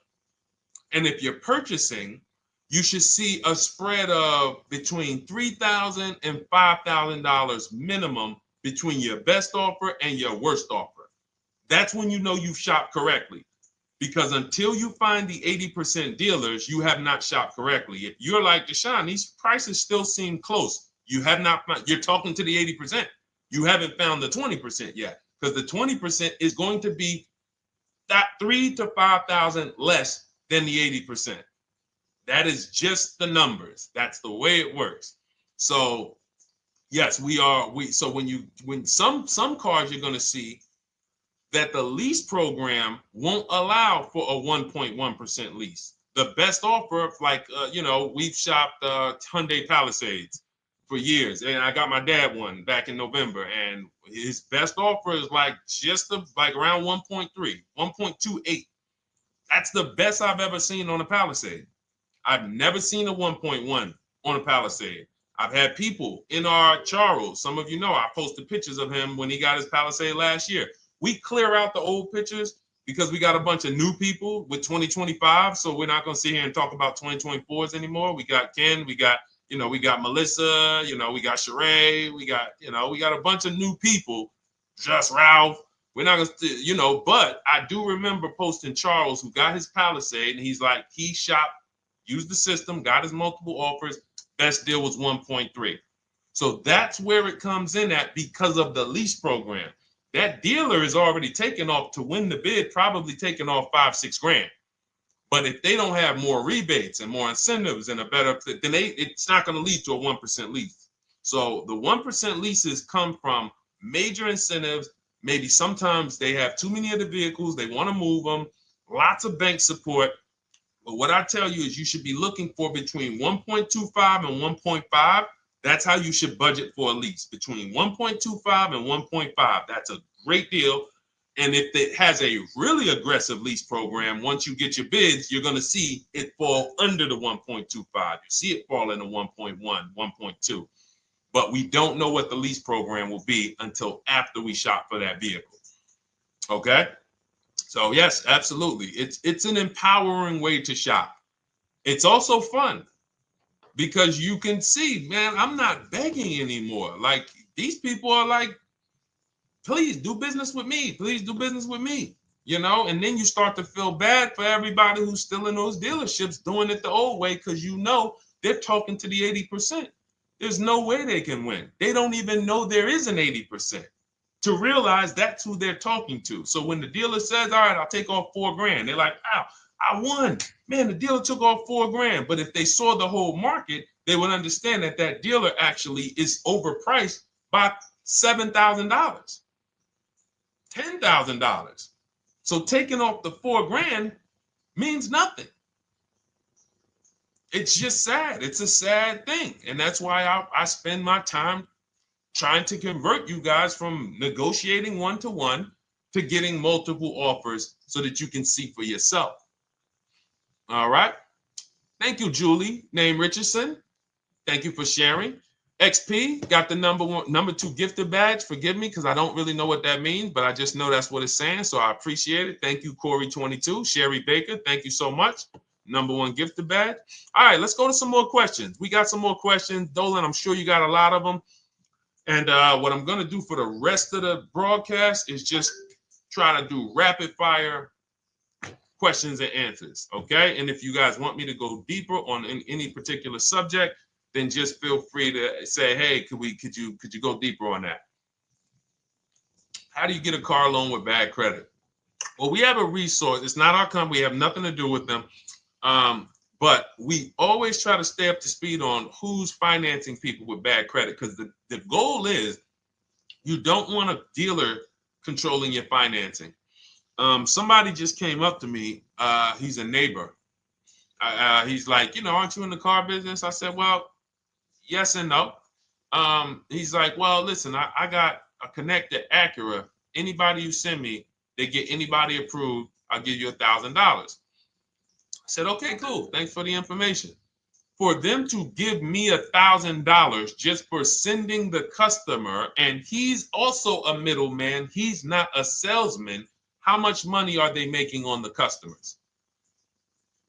If they're going to give me $1,000 just for sending someone with bad credit to them, how much are they making on the deal?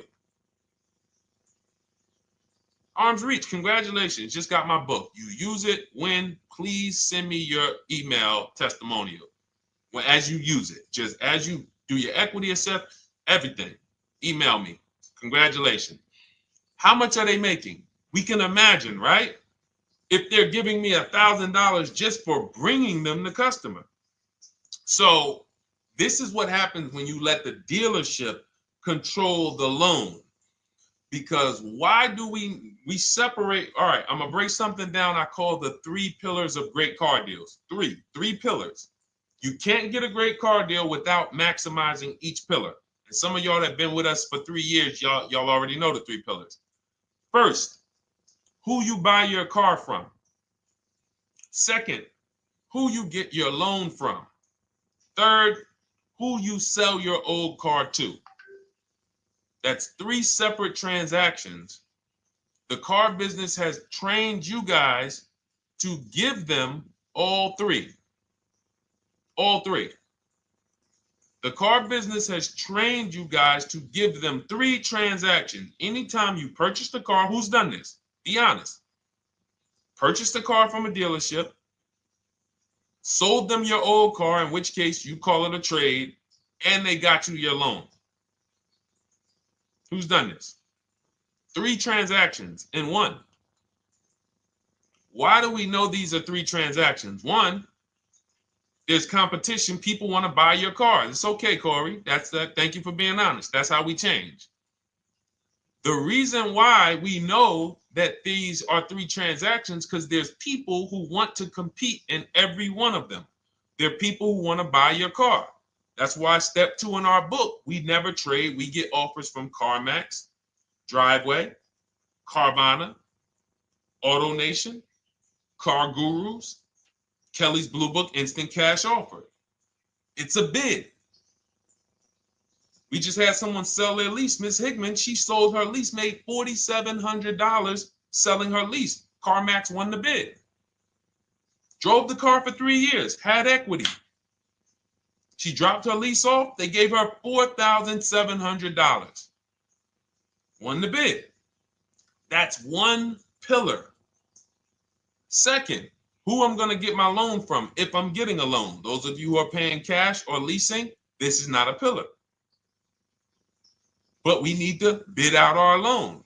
We had a great talk yesterday on our show yesterday where I asked, who do you guys get your loans from?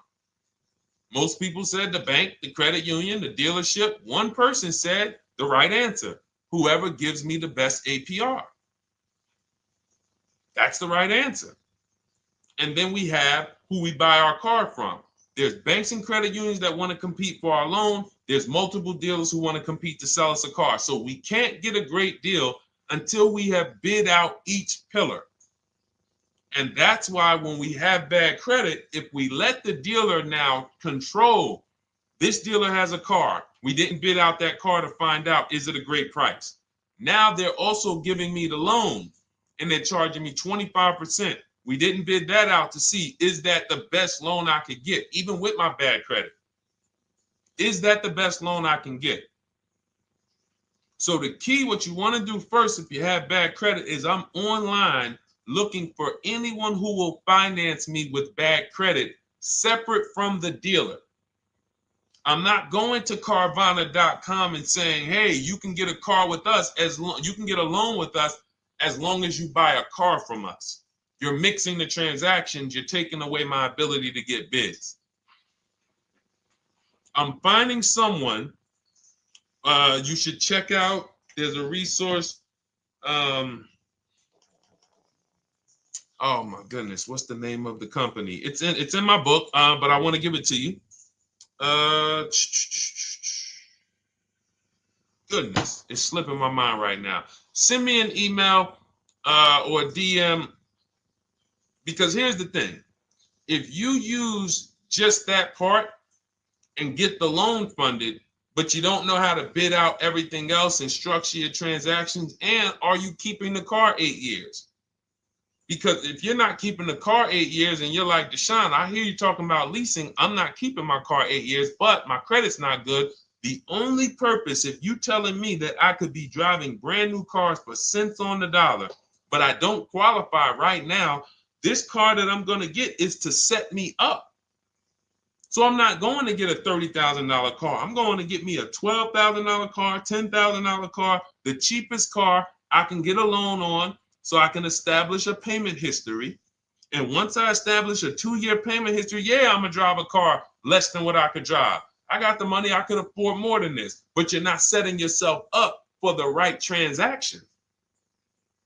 You should be setting yourself up and saying, all right, I'm going to sacrifice with this car, drive something that I know this is not my ideal car, but I'm going to build 2 years of payment history. So when I go and I swap into my lease in 2 years, I'm out with a brand new car. I'm paying cents on the dollar and I won. But it was a plan. It was a long-term plan. This is the second most expensive purchase of your life. You can win every single time, or you can lose and set yourself and your family back 5 to 10 grand each car or more. Every time you get a car, it's 5 to 10 grand more you're coming out of your family's bank account than what could have. Then you got the car breaking down. Now you got tow trucks, all because you don't have an actual plan you're rolling out. And that's what I see a lot of people do with bad credit. Oh man, I got bad credit. I'm just going to go and get me something. I could afford $600 a month. And they go and buy the most expensive car.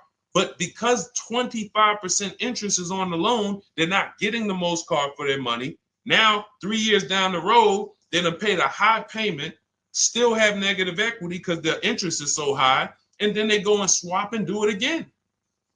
And because the payment's so high and the car is older, because they want something fancy, but they really can't get that because, again, the interest is high. That's eating into their budget. Now, they're going 3 years down the road. They missed 3 payments. They were late 3 times, so they're no closer to leasing. Credit's still bad. This is disaster. So if you're a long-term person, I break it down for you guys into two groups of people: long-term, short-term. Long-term high mileage driver, short-term high mileage driver, different plan. Long-term bad credit person, short-term bad credit person, different plan. If I'm a long-term person with bad credit, here's what I'm doing: finding the absolute best car I could find, getting bids, either new cars or used cars. We got the strategies for both. You can use the marketplaces, cars.com, Car Auto Trader. We got a whole strategy for how we find used cars, but you find that car, you pay your loan of 20%, 19%, 18%, if that's the best you can get. Because here's what you're going to do. In 2 years, you're not swapping into a lease. In 2 years, you've established a payment history, you fixed your credit, and now what are we going to do? You got a quality car. You're not thinking about trading it. You're not thinking about replacing it. You're like, man, this is my car. It's a great car. I'm just paying daggone 20% interest. What do I do now after 2 years? Now that my credit is good because I got a quality car, dependable car, I focused on fixing my credit over 2 years. What am I going to do after 2 years? Anybody?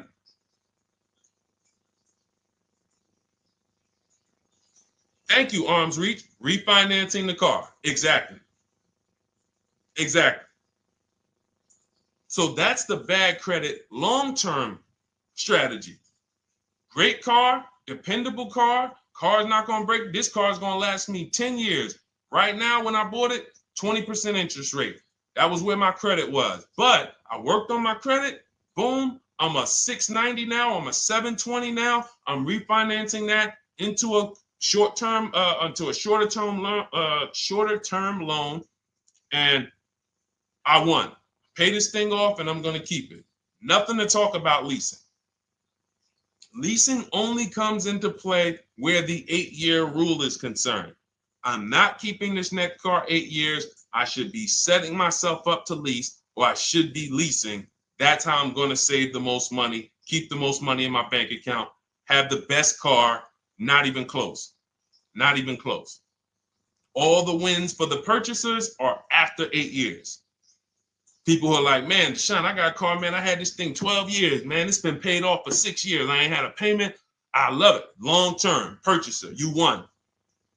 You won. Who's in that situation? Who has a car outside that they've had for more than a decade? Paid off. You can give it to your son. You can give it to your daughter. It's an extra car. That's purchasing. That's the wins. That's what we call the reward stage of purchasing. But you got to get there. All right. All right, let's go. A lot more questions. We got probably another 20 minutes we'll stay on, so let's keep it moving. But again, Lend Buzz, that's the company. Lend, Lendbuzz. They started, I started seeing them about 18 months, 2 years ago, and they were loaning to people with, international students, people who didn't have credit. You want to try to find a place that will fund you independent of the dealership. That is what your goal is at all times. Independent of the dealership. Here, you qualify based on your income and your credit. You qualify for $18,000. Go find a car now. That is what you want. You don't want people mixing the bank loan with the car and two pillars that they are controlling. We're controlling the price of this car. We're controlling your interest rate. We don't want that. Yep, exactly, Cindy. For those who just joined, this is our Tuesday, May 6th live. We do these lives Monday through Thursday at 12 noon, so you can tell your friends, family. We wanted to now come up with a constant and consistent time where I can meet with you guys. If you don't have, if you can't stay the whole broadcast, we will replay these throughout the day, because sometimes people got to jet back to work. They're watching us on the lunch break. You can catch up on the whole rest of the show throughout the day, all the way up until tomorrow, and then over the weekend, we'll play a whole compilation of all the shows for people who really want to dig in and hear all the questions that we answered throughout the week on, Monday through Thursday. But if you want to join us live, set your calendar, set an alarm. Meet us on any channel. We're on TikTok, Instagram, Facebook, and YouTube on the Deshone the Auto Advisor channels, 12 noon, Monday through Thursday. All right. Let's go. Next question, Dolan. All right. What are your thoughts on purchasing used versus new? It's a great question, Kathy. For me, it's a matter of budget and values. It's only a matter of values if you can afford both. So if you can get everything you want in a new car for your budget, everything you want, everything that you need, and you can afford it in a new car, you have the option to choose both. So it becomes a matter of values. In my book, I teach, are you a person who's like, I want to reward myself. I only get a new car every decade. I'm going to keep this thing 10 years. I want the latest and greatest.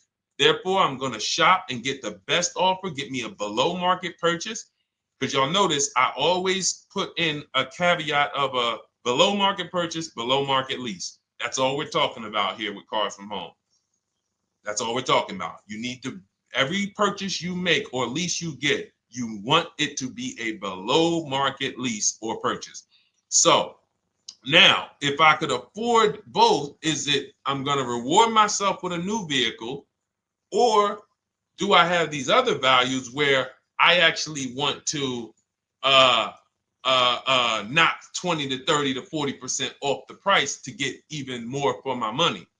So that's really up to you if you can afford both. There's no right or wrong there. It's a matter of, like I said, the values. Now, some of you once you look at your budget, I have a tool in my book and in our video checklist, the coaching program called the Perfect Budget Calculator. We invented this, so it's not on Google. You'll hear a lot of the stuff, almost nothing we teach. You're like, if you ever go to look for it, the 8-year rule. No one talks about it. We created it. This is our intellectual property that we created to teach you guys to create these boundaries, the rule of 72 and the 10th birthday, 1.5% rule for overpaying for leases. These are all things that are absolutely proprietary to Cars from Home. But one of them is this perfect budget calculator. Sometimes when we're factoring budgets with most calculators, they don't include fees that we know dealers have. And I'm talking about legitimate fees, tax, documentation fee, motor vehicles. So we're putting our budgets together, but we always get caught out there. Who's had that happen? You got it all figured out. You get to the dealership, you bought the car, and they're like, well, what are you going to do with the fees? Because you got $3,000 in taxes and fees. And you're like, oh, where'd that come from? Sometimes they're lying and sometimes it's legit. But none of these calculators factor in the fees and everything like that. So we created this perfect budget calculator that does. But here's the thing. Once you find out what your budget is, even if you're budgeting with a normal calculator, just add a couple thousand to account for the taxes and the fees. But you might see, I can't get everything I want in a new car for this budget. Everything I need, I can't get for this $24,000, in which case I need to go and look for a pre-owned one. So that's why I said, in reference to your question, Kathy, what are my thoughts on purchasing used versus new? It's a matter of values and budget. Budget first, because budget will determine if you can afford both and get what you want. But if you can afford both and get what you want, then it's a matter of values. Okay? So again, everything we're going over is in my new digital book. It's called Cars from Home, 7 Steps to Saving Time, Money, and Avoiding Dealerships. It's 5-star rated. Thank you to everybody who has taken the time to rate it and review it on Goodreads.com. It means a lot. And we can't continue to get this information out without you guys. So we appreciate you. And you can get your copy instead of $97, you can get your copy for $24 as part of our welcome offer. So that's 75% off. If you go to my link in my TikTok bio, Instagram bio, the YouTube comments, and the Facebook comments, we have a link there for you guys. And you can grab it. It's a digital book, so you don't even have to wait. It'll be in your inbox by the time you jump off the stream. But make sure when you get it, you screenshot that thank you page, because it has my support team's email. Sometimes you may be rushing, you're trying to get back to the stream and you type your email in wrong. Also, as soon as you purchase, the link to open the book is right there. So it'll say open the book below. You can save it to your computer. but I would rather you get it for $24 than $97. Although we've sold a lot at $97 because people feel it's worth every dime. You're going to save thousands and thousands of dollars for the rest of your life using what's in the book. Your first transaction, you probably save $4,000 to $6,000 to $8,000 depending on the car. So $97 is great, but $24 is even better. All right. And for those of you who have a different learning style, you'll see in there, shop with Deshone. You're more of a do it with you person. Do it with me, Deshone. Okay. We have lifetime access to shop with Deshone, and I coach you personally for 6 months. So we jump on Zoom calls twice a month. And some of you who may qualify for done for you, just do it for me. If you qualify for that, we have a welcome special for that too of $300 off. So get in where you fit. And those of you who are new or you're like, Deshone, I like what you're talking about, but I still don't trust you. You can start with our free cheat sheets. So just start somewhere so that you can start to reinvent how you're car shopping. Magley, how are you? Oh man, of course I remember you. Following for years. You actually were following me from the time God blew me up on TikTok. That was 2021. So I absolutely remember you and I appreciate you. And yes, it's so good to see you. Absolutely. Absolutely good to see you. All right, Dolan, we got a couple more questions. We got time for a couple more. Let's try to go as fast as possible. The discount for the book is not working. It says time ran out. It's 30 minutes. I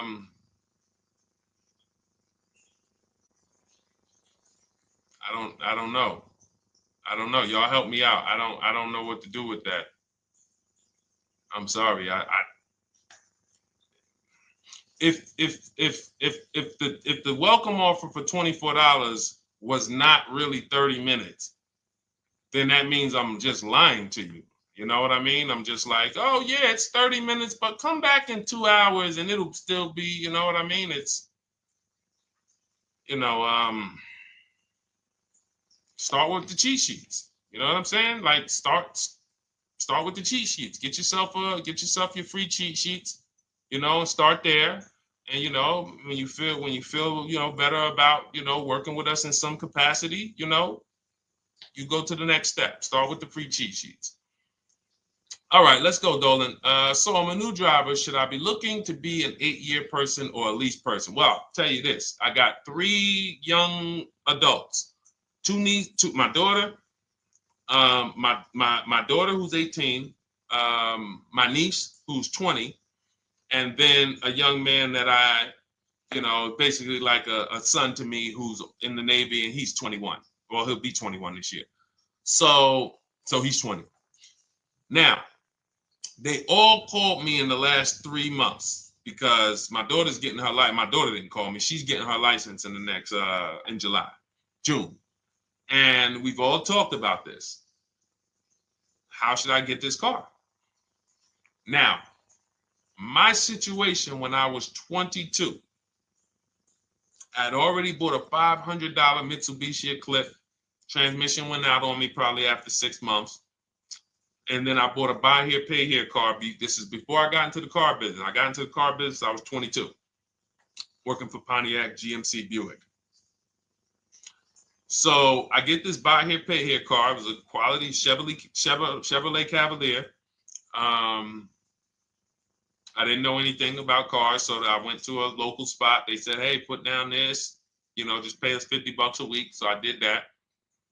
But 22, I had my daughter, and my boss says to me, hey, why don't you lease something?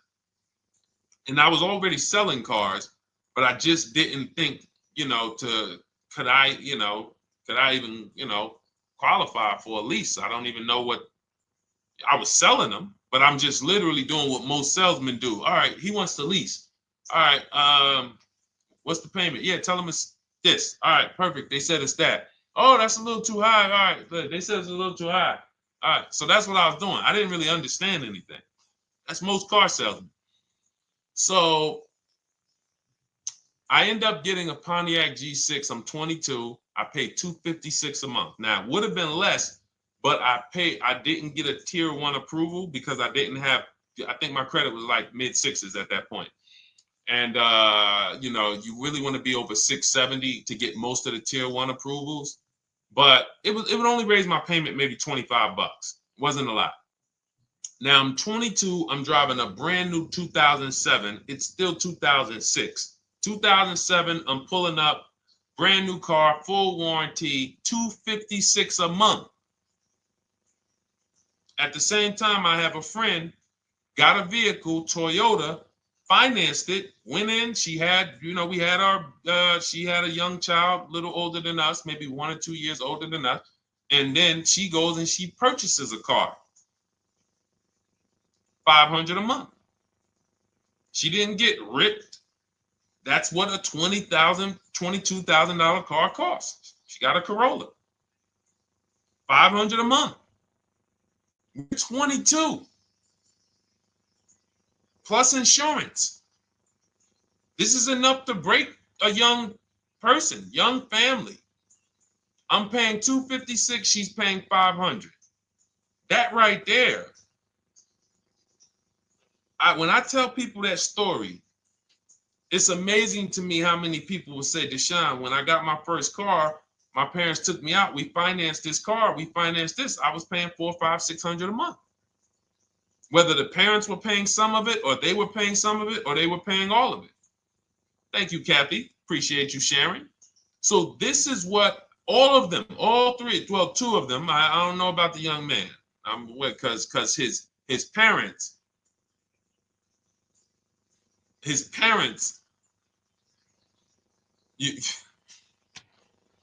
I'm not going to override your parents. And if your parents tell you that they think you should buy a used car or buy a good, then okay.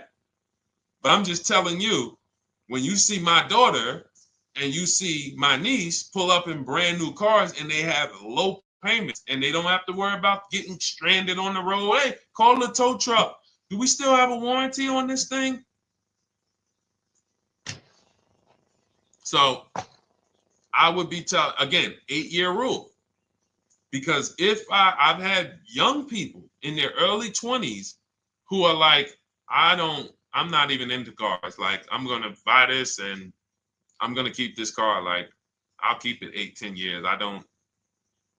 And I've had some people who they know when they get a better job, when they move to this, they're going to start a family. They're probably not going to keep the car 8 years. So it still goes back to the 8-year rule. Always. Always. Most people should be leasing their cars. That's how I did very well throughout my 20s. Praise the Lord, because I did not have high car payments. I didn't have cars breaking down on me where I had to be like, oh man, couldn't get to work today. Not many 20-year-olds, 23-year-olds are keeping cars 8 years. So when you're putting them in used cars, you're really setting them up for failure in a lot of cases, compared to if they were just leasing, getting look, because some people be like, wow, are $300 car payments still out there? Oh yeah, they're still out there. Just you just are shopping for the right car. I know India had her look, Rosalie, she's in our Done With You video checklist and coaching program, like Cars from Home. She's, you know, this is our Facebook group she's commenting from. 3 vehicles she got, all for her sons, all of them. A Nissan Rogue, $399 a month. That's a $36,600 car. She got a Mazda CX-30. That's a $28,200 car. Payments $339 a month. $339 a month. And then she got a Mazda CX-50 for her other son, $40,000. On top, we haven't even talked about the equity and leases and selling leases and, you know, really maximizing her equity, because she said she got $6,700 selling 2 of the old leases. $6,700. Drove the cars for 3 years, had equity, bid it out, sold 2 of them, $6,700. You're probably like, Deshone, I didn't even know you could sell a lease. My question is, how much has that cost you? So when you're looking at investing in anything we're doing, be it my book, be it Shop with Deshone, our video checklist and coaching, be it our Done For You program. One thing that we do covers everything. Your first deal, if you're moving, you're gonna be like, shoot, I got everything I just invested back times 10. That's what we hold ourselves accountable to. Just her equity alone, she's made $6,700 selling 2 cars. Didn't even know I could sell leases, and I just put $6,700 in my pocket selling 2 leases. Whoa. So $300 payments. Those would be perfect cars for young people. $339, that's with no money down. Imagine if she wanted to put another $2,500 down, bring the payment down to, $275. This is the way to be moving. And those of you who are getting this, are you getting this? If you're getting this, type some dollar signs. Who's getting this? Who's getting this? Type dollar signs in the chat. Who's getting it? Let's go. Who's locked in? All right. I see you, Mario. I see you, Dane. I see you, Terry Carter. I see you. Who's getting this? Who else is getting it? Who else is locked in?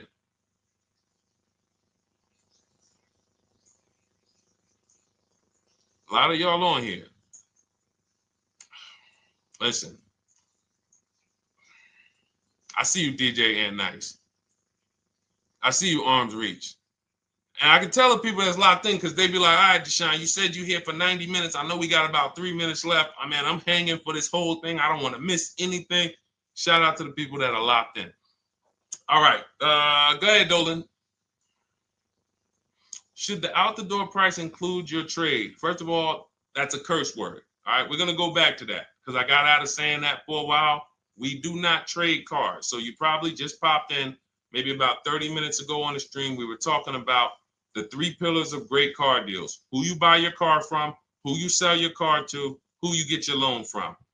You in order to get a great deal, a below market deal, you must get a great deal from each one, which means you bid out each one. I bid out, got multiple offers for who I was going to buy my car from. I got multiple offers for who I was going to get my loan from. I got multiple offers for who I was going to sell my car to. I bid out everything, therefore I got my great deal. If you bid out this, but you don't bid out this, and somebody you get an interest rate of 7.1 when you could have got an interest rate of 5.2, you lost $2,000. Depending on the cost of your loan, how much you're financing, you lost $2,000. Yeah, you did a bid on who you bought the car from, or you didn't bid out your trade, therefore you didn't find the highest bidder. You traded your car for 14. Another bidder would have paid you 18. You lost $4,000. So you got to bid out everything. That's why we do not trade. The only people that have to trade are people with a lot of negative equity who can't pay off the difference. And that's why I am the reason for negative equity is not understanding leasing. You buy your cars, take out loans, switch the car. Negative equity. It's literally the reason for negative equity is I should have leased, but I didn't. Now I have negative equity because I'm replacing this car with a loan still on it. So out the door price will not include your other car. And if I was trading a car, then yes, the out the door price would include the trade. But because we do not trade cars, our out the door prices don't include the trade. Let me show you an example of what our out the door prices look like. So these are some spreadsheets for our Done For You program where we shop for clients. You can see here, this is we shop for a Subaru for this particular client. In this case, look, and you can see the MSRPs for this car. It's an inexpensive car, $27,000, $26,000. Look at the out the door prices, 29, 30, 30, 29, 29. These are all out the door prices with the taxes and fees. So you can see these dealers are giving either no discount or a little discount. 27 out the door price is 30,000. But look at the winner. Look at the winner. This particular dealer won the bid at this particular time They're not going to win the bid all the time. In this particular case, they needed the unit. $27,900 is the MSRP. Out the door price is $27,463. The out the door price is lower than the MSRP. How? Because they took off almost $4,000 in discounts. Almost $4,000 in discount. So every time you shop for your used cars or new cars, this is how you should be shopping. If you're not leasing, this is how you should be shopping. I'm getting multiple offers, out the door prices, comparing who gave me the best offer. Who gave me the best offer? Oh, look, Daniel Thompson said, D, I'm bidding out to sell my car and got a $4,000 swing from the lowest to the highest bid.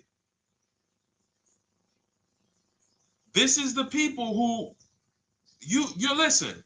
If I can bring them on and have them talk, they would be talking to y'all about how different this is. I didn't bring you here on a Tuesday afternoon, or you're not watching this. If you're watching the replay later on Tuesday, or maybe, Wednesday morning, we go live at 12 noon, Monday through Thursday. So we replay the show just for everyone who missed it. You can send all your friends, family, go to Deshone the Auto Advisor's pages, watch the replay from today's show. But they know this is, I didn't bring you here to talk to you about hundreds of dollars. We are talking thousands of dollars at all times. There is never anything that we talk about that is hundreds. Let someone else talk to you about how you can save a couple hundred more per month. We might be talking about hundreds per month. That might be the only time we're talking about hundreds, $200 per month. But other than that, which equals thousands. We're not here to figure out how we're going to save $50 this month. No, this is big, huge money. So thank you, Daniel. Thank you for tapping in with that information. So, all right, listen, guys.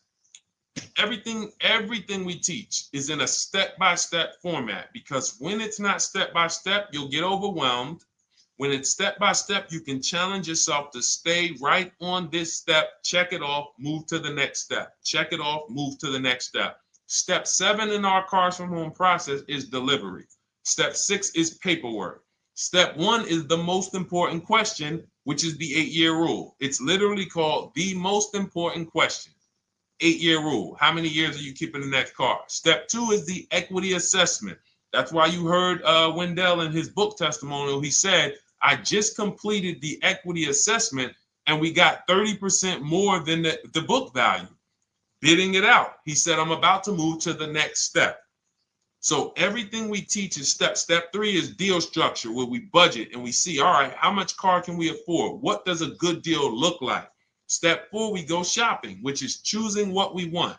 Shopping, looking, doing. We're not buying it. We're shopping the market. We're test driving. We are literally choosing what we want. Shopping, enjoying shopping.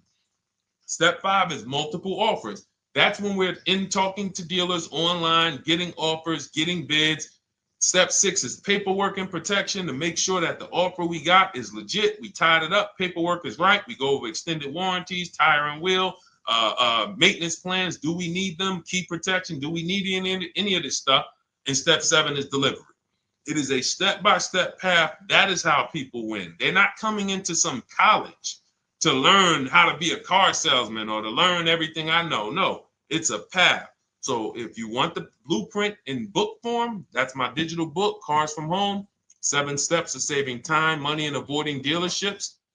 Normally $97, part of our 30-minute welcome offer. You can get yours for $24 in my TikTok bio, Instagram bio, the YouTube comments, and the Facebook comments. Click those links and then click the special $24 welcome offer. It's good for 30 minutes. And you'll save 75%. If for those of you who are like, Deshone, what about that video checklist? That is our Shop Done With You program. Cars from Home, done with you. You get lifetime access to everything we teach, all our below market videos, and it's short videos. I want you guys getting cars in 90 minutes. 90 minutes. Not shopping. The shopping might take you longer. Deciding what you want, you might be doing that for 2 months. But once you decide what you want, I want you to be able to get below market deals in 90 minutes. That's how I do it. We're not hours and hours to get these car deals. Some of these deals we make in literally 45 minutes over a 3-day period. So that is how we do it. And you'll have access to our coaching program. We do Zoom calls twice a month, first and third Wednesday. And you have a Facebook group with 1,600 people in it that have come before you in the last 3 years. And then for those of you who qualify for shop with done for me, just do it for me, Deshone. New cars and leases only. Credit score has to be over 670 FICO. Book a call with our team. Let's see if we can help you. All of those have welcome specials. The book is 75% off welcome special. Shop with Deshone is $200 off welcome special for 48 hours.